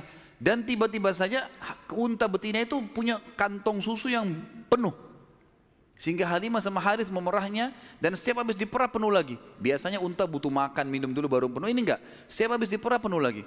Dia minum dengan anaknya, dengan istrinya, si Harith ini dengan Halimah minum, kemudian anak-anaknya, dan bahkan sempat dibagi-bagi ke teman-temannya, tetangganya, karena penuhnya. Setiap diperah, kasih lagi, penuh lagi, begitu terus. Ya. Kemudian 2 kambing, jantan dan betina yang kurus juga tadi, tiba-tiba gemuk, dan tiba-tiba betinanya hamil dan punya anak, dan akhirnya menjadi banyak. Karena banyak, oleh Halimah dan Harith dijuallah beberapa ekor domba ini, dapat duit, dibeli unta jantan, lalu diternak lagi unta jantan ini sama yang betina. Tiba-tiba saja punyanya Halimah ini domba dan unta ini menjadi banyak sekali, dan Halimah serta Harith menjadi orang paling kaya di saat dia. Sampai akhirnya Halimah tidak butuh lagi untuk mengambil anak-anak yang disusui. Berkah luar biasa. Sampai terkenal di suku Sa'diyah pada saat itu, mereka berkata, dimanapun Halimah dan Harith gembalakan dombanya atau untanya, ikutkan, karena pasti gemuk.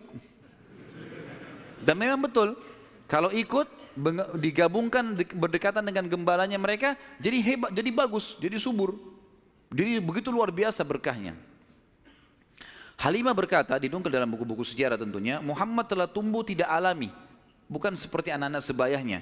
Pada saat dia umur 2 tahun, perilakunya dan pemahamannya sudah seperti anak 6 tahun. Mudah diberikan penjelasan, tidak suka membuat marah, banyak hal-hal gitu. Saat tiba masa pengembalian, sudah umur 2 tahun, Halimah dan Harith pergi membawa Nabi SAW ke Mekah untuk dikembalikan pada Aminah, tapi mereka memohon-mohon, "Tolonglah hai Aminah, biarkanlah tinggal bersama kami. Anak ini kami akan jaga, lihat sehat Muhammad, gak ada masalah." Karena mereka lihat berkahnya. Dan kami tidak butuh bayaran, gak usah bayar. Muhammad ini waktu datang luar biasa, kejadiannya begini, segala macam. Baiklah, kata Aminah, silahkan. Dibawa, tentu Aminah ini bolak-balik ya, ngelihat anaknya, balik lagi, tapi tinggal di sana. Sampai akhirnya Nabi SAW tinggal di suku Sa'diyah sampai umur 6 tahun. Sampai umur 6 tahun. Nah, di umur 6 tahun ini teman-teman ada kejadian. Waktu Halimah lagi masak, tiba-tiba saja dari kejauhan anaknya lari. Jadi ada anak Halimah laki-laki dan perempuan yang kurang lebih sebaya dengan Nabi SAW. Ada yang lainnya tentu sudah besar-besar. Nah, si laki-laki ini yang lebih tua dari Nabi SAW lari-lari mengatakan, "Wahai ibu, saudaraku dari Quraisy telah dikeroyokin oleh 2 orang. Lihatlah." Maka Halimah ketakutan, keluar dari rumahnya, minta anaknya mana, tunjukin tempatnya, ditunjukin tempatnya. Begitu dilihat, ternyata Nabi SAW memang tergeletak di tanah. Lalu Halimah nanya, "Hai Muhammad, apa yang terjadi dengan kau?"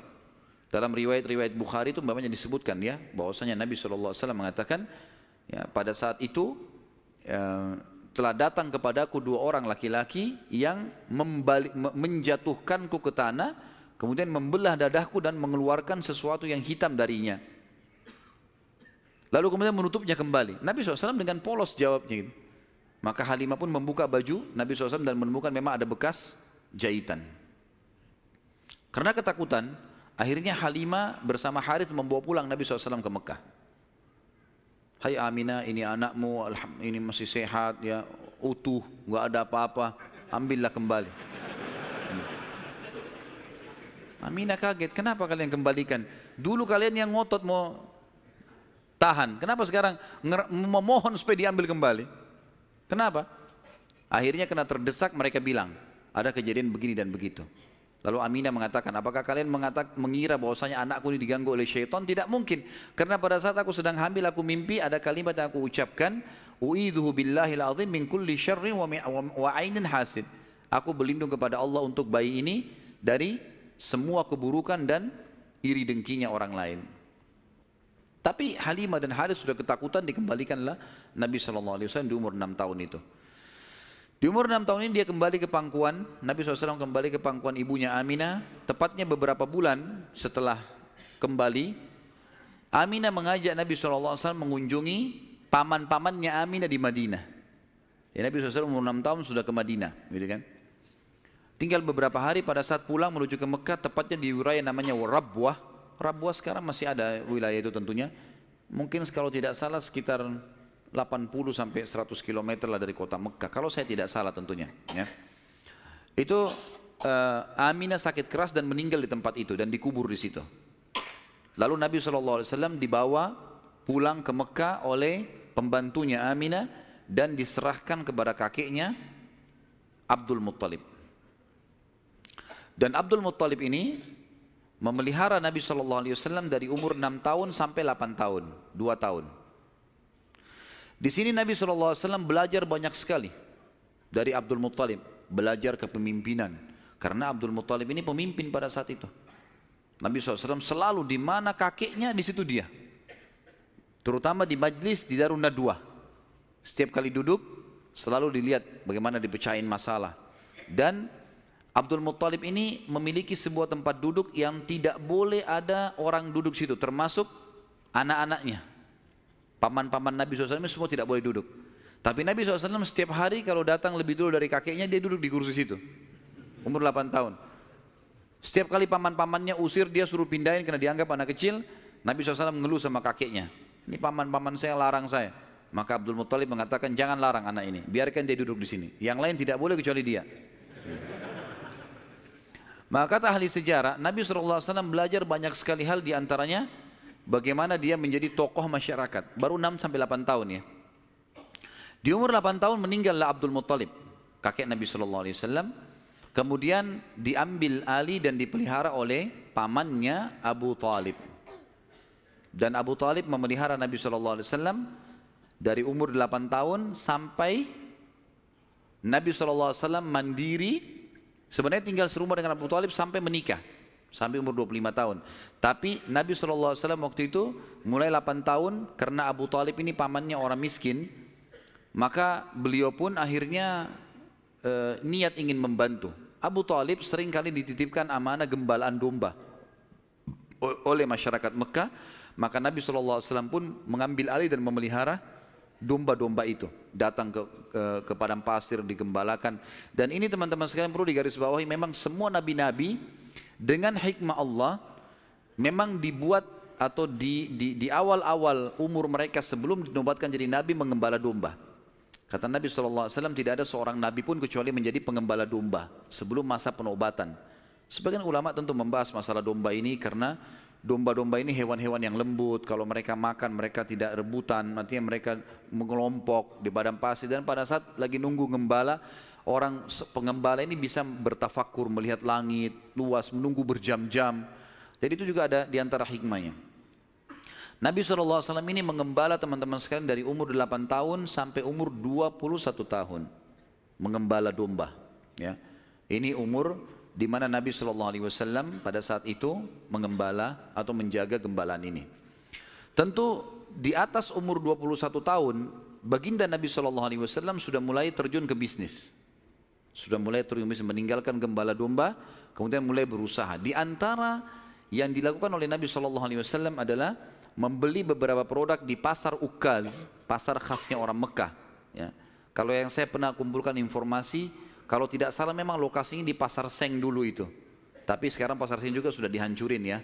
Dan teman-teman yang belum pernah ke sana belum tahu, tapi yang sudah berangkat dulu tahu. Memang di situ sudah terkenal pasar dari dulu, tapi sekarang sudah diratakan jadi jalanan dan bangunan. Nabi SAW mulai di umur 21 tahun berdagang, dan di hari pertama beliau berdagang, beliau mengambil barang-barang kemudian beliau menjualnya. Ada satu orang yang datang membeli dagangan Nabi SAW, membeli dagangan Nabi SAW. Orang ini dari luar Mekah. Dia datang, ini umur Nabi sudah 21 tahun ya, sudah tinggalin gembalaan, sekarang mulai masuk bisnis. Pada saat Nabi SAW transaksi sama orang ini mengatakan, ini saya bayar cash hai Muhammad, saya titipin barangnya. Setelah tawaf, saya akan ambil. Orang ini umroh, gitu kan. Tentu dengan cara umroh pada saat itu ya, mereka sambil menyembah berhala dan seterusnya. Ini syariat Nabi Ibrahim yang masih tertinggal. Ternyata orang ini setelah selesai umrah, dia pulang ke kampungnya, dia lupa kalau dia sudah transaksi dengan seorang masyarakat Mekah bernama Muhammad ini sallallahu alaihi wasallam. Maka orang ini pulang ke kampungnya, 3 hari kemudian baru diingat sama dia. Diingat dia transaksi. Kalau tidak salah bahkan kampungnya orang ini 3 hari dari Mekah. Jadi 3 hari pergi, dia setelah 3 hari perjalanan tiba di kampungnya, 3 hari kemudian baru ingat, sudah 6 hari. 3 hari lagi kembali ke Mekah, 9 hari. Begitu tiba di Mekah, dia buru-buru ke pasar Ukaz, dia kaget melihat Nabi SAW dalam kondisi yang sama. Menjaga barangnya, tidak bergerak di situ terus. Waktu itu belum ada penyumbatan jadi Nabi ya, belum ada syariat, belum ada apa-apa. Lalu orang itu bertanya, hai Muhammad, apakah kau menunggu dari pertama saya terhadap sama kamu barang ini? Dia bilang iya, karena anda mengatakan suruh tunggu. Gara-gara itu keluar julukan Muhammad Al-Amin, orang yang paling bisa terpercaya. Ternyata subhanallah, kejadian ini membuat satu Mekah tersebar, bahkan banyak di wilayah-wilayah sekitar Jazirah terkenal ada orang di Mekah yang bisa dipercaya namanya Muhammad. Akhirnya orang-orang Mekah pada datang mengamanahkan titipan-titipannya. Dan semenjak itu Nabi SAW menjadi pedagang yang sangat sukses. Salah satu strategi dagang Nabi SAW adalah setiap orang titipin macam-macam. Jadi sekian banyak orang menitip. Termasuk yang menitip sama beliau adalah Khadijah, seorang pedagang, seorang janda kaya yang memang memiliki harta. Dan Nabi SAW punya strategi dagang. Dagangnya adalah beliau mengambil uang-uang titipan orang di Mekah, lalu ditransaksikan, beli produk Mekah. Apa saja produk Mekah? Semua pedagang pada saat itu tidak terkecuali, semuanya mereka bawa emas, mereka bawa perak ke negeri Syam, baru mereka beli barang dari negeri Syam, dibawa ke Mekah baru transaksi. Jadi cuma 1 kali transaksi saja. Nabi SAW tidak. Uang itu semua dijadikan barang dari Mekah, dibeli semua barang-barang Mekah, dibawa ke negeri Syam. Barang-barang ini dijual di negeri Syam. Laku, dibelikan barang di negeri Syam, dibawa ke Mekah. Jadi double untungnya. Karena ini teman-teman sekalian, Nabi SAW menjadi pada saat itu salah satu orang terkayanya Mekah. Dan ini sekaligus membantah statement para orientalis mengatakan Muhammad, kita tentu mengatakan SAW, menikah dengan janda kaya karena dia miskin. Ini salah sekali. Karena Nabi SAW di fase dari 21 tahun sampai 25 tahun menikah dengan Khadijah itu sudah menjadi pengusaha yang sukses. Makanya beliau pada saat menikah dengan Khadijah, maharnya 20 ekor unta. 1 unta ratusan juta jumlahnya, harganya. Anggap kita hitung 100 juta saja, kalau 20 berarti 2 miliar. Ada antum sini melamar 2 miliar? Paling perangkat sholat. Jangan tersinggung.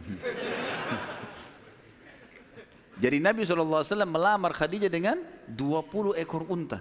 Ini dusta orang kalau mengatakan Nabi SAW orang miskin. Dari mana? Pengusaha sukses, gitu kan? Dan waktu itu umurnya masih 25 tahun. Baik teman-teman sekalian, saya akan tutup pertemuan kita ini dengan, nanti kita akan kembali ke kisah Khadijah ya, radhiyallahu nanti pernikahannya dengan Nabi SAW segala. Tapi ada kejadian yang perlu saya titik beratkan. Kejadian pada saat umur Nabi SAW 12 tahun. Kita review dulu kembali.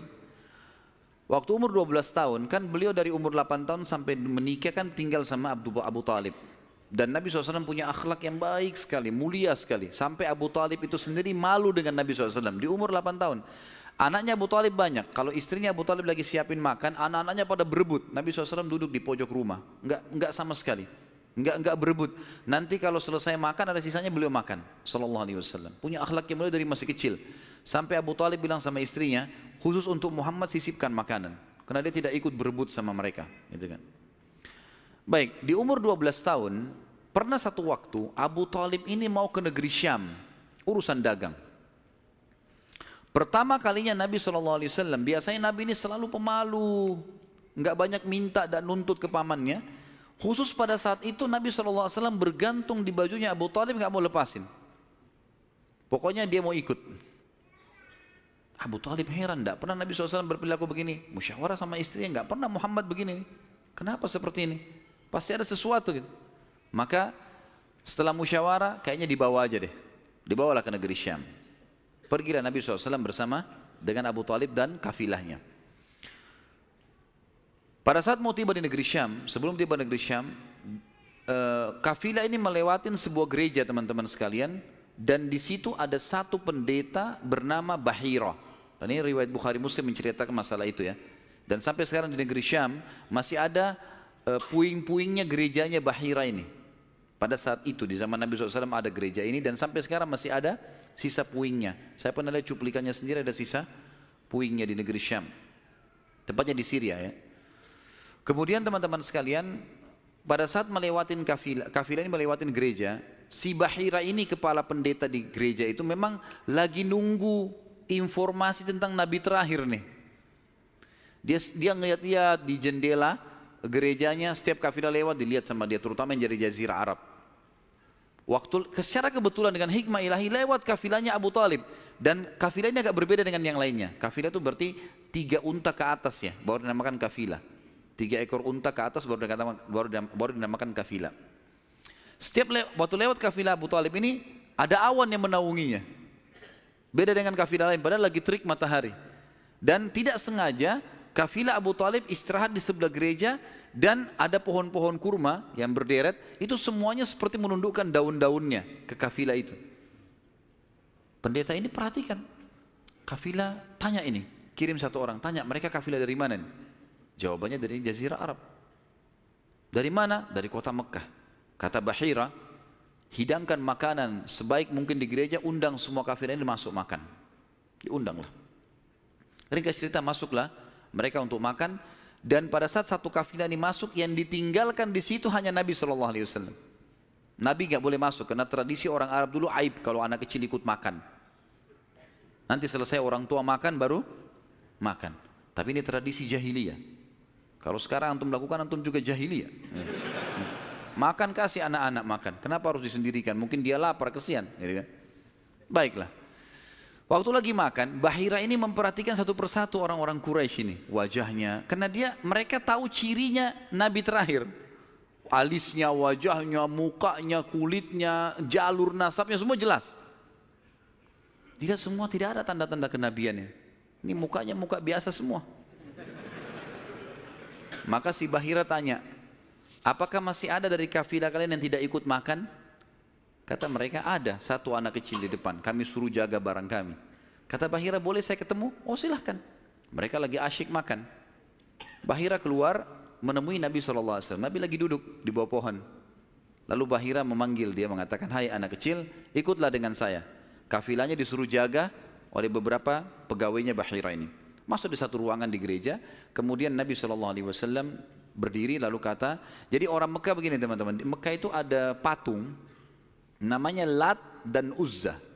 Lat dan Uzza ini 2 patung yang luar biasa dikultuskan di Mekah. Hebat patung ini menurut mereka. Jadi kalau bersumpah atas nama Lat dan Uzza sudah tidak mungkin berbohong. Kalau bohong kualat nih. Maka pendeta ini tahu Bahira, dia bilang, hai anak kecil, saya akan bertanya kepadamu atas nama Lat dan Uzza. Ini semua anak kecil sampai orang tua di Mekah tahu nama ini. Dan mereka ketakutan kalau dengar nama ini. Apa jawaban Nabi SAW waktu itu? Umur 12 tahun. Masih kecil, kalau kita sekarang masih SD. Gitu kan? Maka beliau mengatakan, jangan engkau sebutkan 2 nama berhala itu karena aku membencinya. Aku tidak suka dengan patung itu. Penasaran Bahir. Diperhatikan wajahnya, alisnya, matanya Nabi SAW. Perlu teman-teman tahu ya, ciri fisik Nabi SAW itu luar biasa. Tersebutkan secara rinci di Taurat dan Injil. Allah mengatakan dalam Al-Quran, A'udzubillahi minasyaitonirrajim, ya'rifunahu kama ya'rifuna abna'ahum. Orang-orang ahli kitab, terutama Yahudi dan Nasrani ini, maksudnya orang Yahudi dan Nasrani, betul-betul mengetahui Muhammad SAW sebagaimana mereka mengenal anak-anaknya. Karena terinci. Disebutkan dalam hadis, alis Nabi SAW seperti busur panah yang lebar, berwarna hitam dan tebal. Bola mata beliau SAW besar, kelopaknya, dan dipenuhi dengan bulu mata yang lebat. Bola matanya putihnya putih bersih, hitamnya hitam pekat. Hidungnya yang mancung, bibir, dahi dan pipi yang setara dengan wajah, tidak oval dan juga tidak bulat, gitu kan. Kulitnya sangat putih sampai Nabi SAW pipinya kemerah-merahan. Jadi sangat tampan, luar biasa. Sampai ahli hadis mengatakan kalau Yusuf alaihissalam diberikan sepertiga gagahan dunia, maka Nabi SAW memberikan seluruh kegagahan dunia. Tidak pernah ada orang melihat Nabi SAW tidak suka. Manusia terbaik, pilihan, paling sempurna nasabnya, paling sempurna ilmunya, fisiknya, segala-galanya. Bahira memperhatikan Nabi SAW, ini semua ciri yang disebutkan dalam Injil ada. Dia masih bimbang, dia ingin buktikan satu hal. Apa itu? Dalam Taurat dan Injil juga disebutkan Nabi, setiap Nabi itu punya tanda kenabian. Apa tanda kenabian teman-teman sekalian? Sebuah daging yang menggumpal di pundak sebelah kanan. Dan daging itu berwarna merah kehitam-hitaman dan dimiliki dengan atau memiliki bulu yang lebat. Maka Bahira berkata, hai anak kecil, apa kau izinkan saya untuk melihat punggungmu? Dia mengatakan, iya silakan. Dibukalah oleh Nabi SAW. Begitu dia lihat tanda itu, lalu Bahira menciumnya dan mengatakan, kaulah orangnya. Tapi garis bawah satu hal ya, tanda ini tanda kenabian. Sudah selesai dengan Nabi Muhammad SAW. Jadi kalau di punggung antum ada dusta semua itu. Tidak ada hubungannya sama Nabi. Loh ya, karena banyak orang yang ngaku-ngaku Nabi nih. Kata Nabi SAW akan datang 50 dajjal, pendusta. Setelah aku meninggal, mengaku semuanya Nabi. Mereka semua pendusta, aku penutup para Nabi dan Rasul, gitu kan. Karena ada orang mengaku gitu. Jadi ini khas untuk nabi-nabi dan sudah ditutup dengan Nabi Muhammad SAW. Sudah habis ceritanya. Nah, jadi kalau ada yang gumpal-gumpal itu daging numpang aja. Pada saat itu Bahira pun membawa Nabi SAW masuk ke dalam ruangan makan lalu berkata, siapa walinya anak ini? Wali, ya. Siapa walinya anak ini? Kata Abu Talib, saya ayahnya. Abu Talib berkata, pamannya. Kata Bahira, tidak mungkin kau ayahnya. Anak ini mati ayahnya waktu dia masih 6 bulan di perut ibunya. Pendeta di negeri Syam tahu. Anak ini meninggal ayahnya waktu dia umur 6 bulan di perut ibunya. Dan ibunya meninggal pada saat dia umur 6 tahun. Serta dia dibina dan dididik. Dibina itu maksudnya dikasih, kalau bahasa Arab itu bina itu berarti seperti bangunan itu dibanguni, dididik, dibesarkan dan seterusnya oleh kakeknya sampai umur 8 tahun. Dan kalau kau benar kerabatnya, kau adalah pamannya. Abu Talib kaget, dari mana anda tahu semua itu? Benar semua. Dia bilang, kami temukan dalam kitab kami. Ketahuilah, keponakan kau ini adalah nabi terakhir yang sedang ditunggu oleh orang-orang. Dan kalau orang Yahudi tahu dia dari turunan Arab, maka pasti mereka akan membunuhnya sebagaimana mereka berusaha membunuh Isa alaihissalam. Kalau mereka tidak suka, mereka tolak, gitu kan? Maka jangan bawa ke negeri Syam, bawa pulang ke Mekah segera. Akhirnya dibawa pulanglah Nabi SAW ke Mekah pada saat itu. Waktu dibawa pulang ke Mekah, setelah tiba di Mekah, maka ada kejadian kecil di sini dan kita tutup dengan ini tentunya. Waktu sudah pulang ke Mekah, Abu Talib sudah mulai ketakutan karena dia sudah dengar informasi tentang ponakannya nih. Zaman dulu juga teman-teman sekalian, ada tradisi buruk ini sebenarnya, tradisi buruk juga. Seringkali dukun-dukun dan peramal ini menjual jasa. Mereka datangin negeri-negeri atau kota-kota, tawarin jasa. Datang, tancapin kemah, kemudian mereka jual jasa. Ayo siapa yang mau diramal, bayar. Gitu kan? Seperti itulah.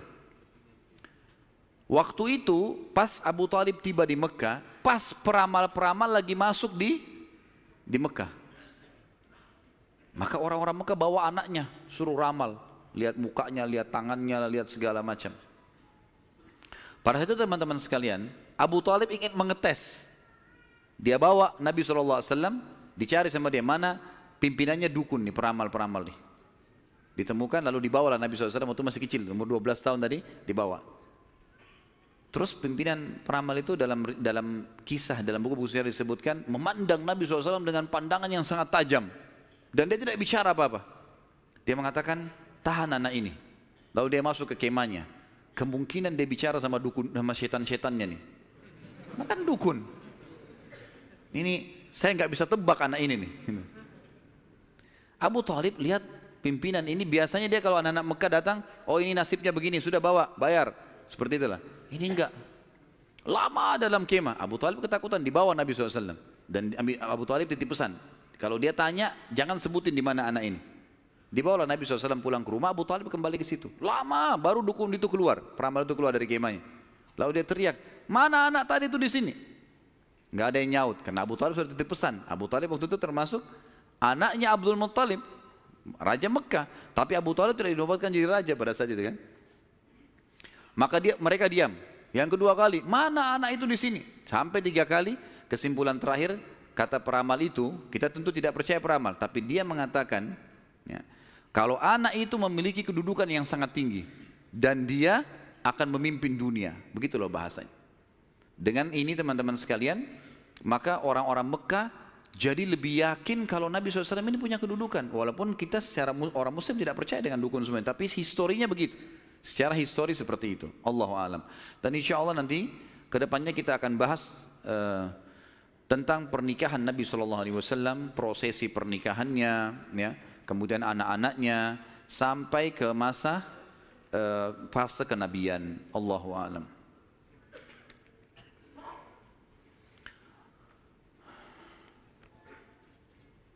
Saya akan baca pertanyaan dan saya berharap pertanyaan sesuai dengan tema teman-teman sekalian. Dan tolong saya datang jauh-jauh ke sini bukan untuk dites, ya. Jadi nggak usah ngetes-ngetes. Nah, kalau antum sudah tahu, alhamdulillah, bawa ilmunya pulang. Nah. Jadi tanya yang tidak mengerti. Kalau sudah ngerti nggak usah tanya. Nah. Apakah riwayat yang mengatakan bahwa Hamzah radhiyallahu anhu seumuran dengan Rasulullah SAW itu salah? Karena dari riwayat yang antum ceritakan, Hamzah lebih tua dari Abdullah. Mohon penjelasan riwayat-riwayatnya. Yang dimaksud dalam riwayat Nabi SAW sebaya, bukan seumur dengan Hamzah. Sebaya, orang-orang Arab itu membahasakan sebaya itu seperti orang yang setara postur tubuhnya, ya, dekat paras wajahnya. Jadi bukan masalah umur. Karena jelas sekali anak Abu Talib, Abdul Muttalib yang paling musuh Abdullah. Hamzah kakaknya memang, kakak Abdullah, gitu kan. Ya itu dimaksud dengan sebaya. Makanya waktu Hamzah terbunuh di perang Uhud itu memang diceritakan sudah tua, gitu kan? Radhiyallahu anhum. Kalau Nasrani dulu beriman, tapi kok sekarang tidak beriman kepada Allah? Tanya mereka. Kenapa tanya saya? Hah? Salah pertanyaan ini. Kenapa sekarang tidak beriman kan gitu? Baiklah. Saya berikan gambaran saja, mudah-mudahan masuk. Orang-orang Nasrani, di antara tafsir Al-Fatihah yang disebutkan oleh Ibnu Abbas radhiyallahu anhuma, ghairil maghdubi alaihim waladdallin, bukan orang-orang yang kau murkahi ya Allah dan bukan orang-orang yang sesat. Kata Ibnu Abbas, ini Ibnu Abbas hibr ummah, ini ulamanya, sahabat, terutama dalam ilmu tafsir, gitu kan? Beliau mengatakan maghdubi alaihim, orang yang dimurkai adalah Yahudi. Dhalin, sesat adalah orang-orang Nasrani. Lalu dirincikanlah. Kenapa Allah murka dengan orang Yahudi? Karena Yahudi tahu betul kebenaran Islam, tapi mereka nolak. Dan bukan cuma Nabi Muhammad SAW, mereka sudah menolak Nabi Isa sebelumnya. Padahal alasannya mereka nolak sekarang masuk Islam karena mereka bilang Nabi terakhir dari Bani Israel, bukan dari Arab. Karena Arab kami nggak mau. Tapi ini dusta. Karena Nabi Isa sebelumnya sudah dari Bani Israel, tapi mereka tidak mau imani. Jadi dusta saja gitu. Maka Ibnu Abbas mengatakan maghdubi alaihim orang-orang Yahudi.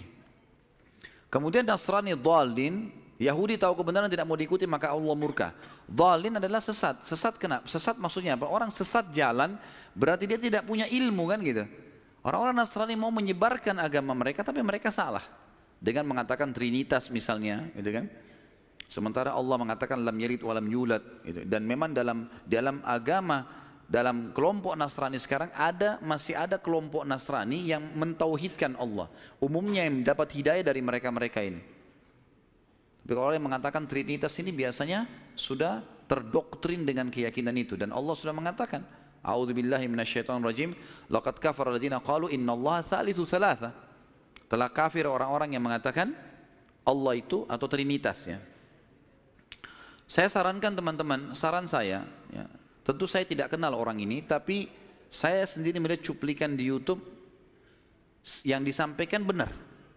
Saya tidak belum ikutin semua serialnya, tapi saya melihat orang ini, dia ahli sejarah dari Palestina, dan dia coba mengangkat tentang kenapa bisa ada Nasrani yang mengatakan Trinitas dan ada yang juga masih mentauhidkan Allah.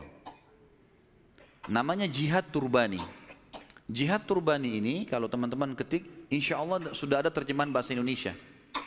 Ada salah satu serialnya, dia menjelaskan tentang perpecahan Nasrani dan sebab-sebab, kemudian kapan terjadi, bahkan orang-orang yang mengatakan Trinitas membunuh orang-orang Nasrani yang bertauhid kepada Allah.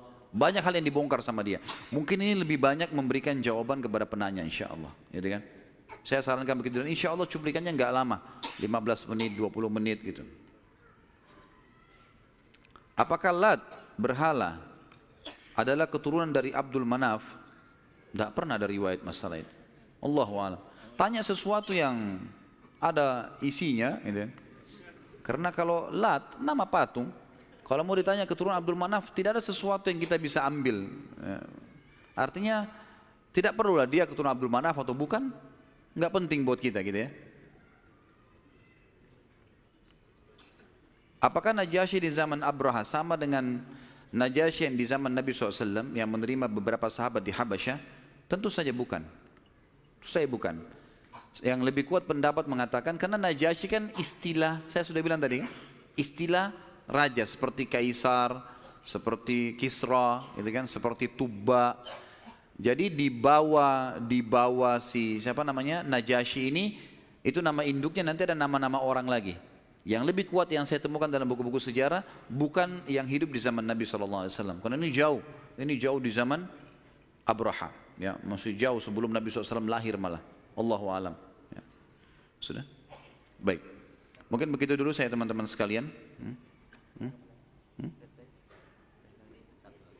Sesuai tema nggak? Karena ada saya temukan banyak orang tidak sesuai dengan tema. Ada juga orang yang sengaja ngetes. Lempar pertanyaan, sengaja ngetes, terulang-ulang. Dan sekarang itu yang banyak dipelintir-pelintir di YouTube tuh. Diambil lagi tanya jawab, dipelintir lagi, dibuat masalah lagi. Untuk apa ini semua? Kalau ada teman-teman yang hadir di sini, saya nasihati bertakwa kepada Allah. Hadir majelis ilmu, niat untuk ilmu. Sudah fahamnya, sudah amalkan. Semua ada pertanggungjawaban di hadapan Allah SWT. Dan saya manusia biasa, ikhwan akhwat sekalian. Saya bisa salah kan gitu. Tapi kesalahan saya untuk dinasihati, bukan untuk dijadikan masalah. Karena semua orang salah kan. Sahabat saja punya pendapat dua kadang-kadang. Imam Syafi'i pernah punya pendapat lama dan pendapat baru. Bukan sesuatu yang manusia bisa salah gitu kan. Imam Abu Hanifah, Imam Ahmad, 4 imam madhab ini mereka punya pendapat lama dan pendapat baru. Kadang-kadang diperbaiki dengan pendapat yang baru karena dulu pernah keliru. Wajar saja. Kadang-kadang kita salah mengucapin sesuatu, mungkin kesalahan kedangkalan ilmu atau mungkin kesalahan menyebutkan. Maka ini harus lebih hati-hati teman-teman sekalian. Bagaimana menanggapi tuduhan non-muslim mengenai kematian Rasulullah SAW yang katanya beliau meninggal karena diracuni oleh wanita Yahudi sewaktu di Khaybar? Semoga anak Ustadz yang sedang sakit diberi kesembuhan. Jazakallah khair. Amin insyaallah. Tentu kalau saya pribadi, saya bukan menemukan itu pendapat Nasrani. Itu pendapat sebagian ahli sejarah Muslim. Karena memang Nabi SAW, nanti akan kita bahas di fase Khaybar, peperangan Khaybar, beliau sempat dihidangkan memang makanan racun. Dan ada satu sahabat yang memakan makanan yang sama racunnya, itu lumpuh. Sahabat itu. Dan meninggal beberapa waktu setelah lumpuh, karena ganasnya racun itu. Maka sebagian ahli sejarah Muslim mengatakan, Nabi SAW berkumpul pada beliau berkumpul pada dua hal. Kemuliaan pada saat meninggal dalam keadaan Nabi, dan meninggal pada saat mati syahid. Ini ijtihadnya sebagian ulama. Tapi kita tidak ambil pendapat orang-orang Nasrani, ini pendapat memang sejarawan muslim. Allahu a'lam. Baik, sampai sini insya Allah bahasan kita. Dan kita akan lanjutkan nanti dengan izin Allah, kalau Allah masih panjangkan umur dan berkahi, bulan depan insya Allah masalah menikahnya Nabi SAW dengan Khadijah, keturunannya, kemudian beberapa hal yang berhubungan dengan itu. Kemudian kita masuk insya Allah ke masalah fase penobatan kenabian, insya Allah, biidznillah. Mungkin begitu, semoga apa yang kita bahas pada hari ini bermanfaat buat kita semua. Dan semoga semua dosa yang pernah kita lakukan dimaafkan oleh Sang Pencipta Allah dan diganti menjadi pahala dengan kemahamurahannya. Dan semoga semua amal yang pernah kita kerjakan diterima olehnya. Semua sisa umur kita ke depan diberkahi, baik di keluarga, di harta, di keturunan. Kemudian juga puncaknya kita masuk surga tanpa hisab. Dan kita selalu mendoakan saudara kita di Palestina, di Syria, di Yaman, di Irak, di Myanmar, di Ahsa, dimanapun mereka berada sedang tertindas. Semoga Allah ikhlaskan niat mereka, terima para syuhada mereka, mulakan Islam di tangan mereka dan tangan kita semua. Dan semoga Allah dengan kemahamurahannya menyatukan kita semua di surga firdausnya tanpa hisab. Kalau ada benar dari Allah, kalau ada salah dari saya mohon dimaafkan. Sebelum kafaratul majlis, saya mengajak teman-teman sekalian untuk kembali ke web resmi di www.khalidbasalamah.com. Dan saya ingatkan, kalau ada teman-teman yang ingin menyebarkan ceramah, maka saya sarankan tidak ada komersial. Jangan dikomersialkan, gitu kan. Kalau dikomersialkan akhirnya nanti antum memaksakan diri untuk memberikan judul yang menggelitik lah dan seterusnya. Dan ini akhirnya menjadi sumber fitnah yang menjadi kemana-mana gitu. Jadi ada satu orang bahkan sempat memasukkan email ke tim kami lalu mengatakan, kenapa Ustadz sekarang menahan ceramah-ceramah ini? Apakah Ustadz lebih mendahulukan dunia daripada akhirat? Gara-gara dianya mengomersialkan ceramah ini. Kemudian kami tahan komersial itu, tidak boleh lagi dikomersialkan. Kalau tim kami yang mengomersialkan itu hak, karena kita yang shooting, kita yang segala itu hak umum saja, tidak ada pelanggaran agama. Tapi teman-teman ini mengomersialkan, lalu kemudian dia bersangka buruk, gitu. Mengatakan saya sudah mengupload sekian ratus ceramah, lalu ada si fulan sekian ratus ceramah, sekian bulan, kenapa harus ditahan? Gitu. Kami nggak tahan, asal tidak dikomersialkan. Tapi komersial melanggar akad, kan itu. Jadi tidak boleh sama sekali teman-teman sekalian. Cukup dengarkan, sebarkan sebagai hal yang bermanfaat. Kemudian juga insya Allah besok subuh biidznillah kita akan bahas buku, bedah buku judulnya Akibat Makanan Haram. Dan teman-teman bisa temukan bukunya insya Allah dengan panitia masjid. Itu buku kecil dan insya Allah kita akan bahas secara terinci. Mudah-mudahan Allah mudahkan, insya Allah kita selesaikan juga. Dan temanya sudah diangkat sebenarnya di YouTube. Kemarin tablik akbar di Makassar sekitar 2 jam lebih. Tapi besok mungkin karena waktu kita kepepet, saya akan masuk ke poin-poin intinya. Allahu a'lam. Subhanakallahumma bihamdika asyhadu an la ilaha illallah astaghfirullah wa atubu ilaih. Wassalamualaikum warahmatullahi wabarakatuh.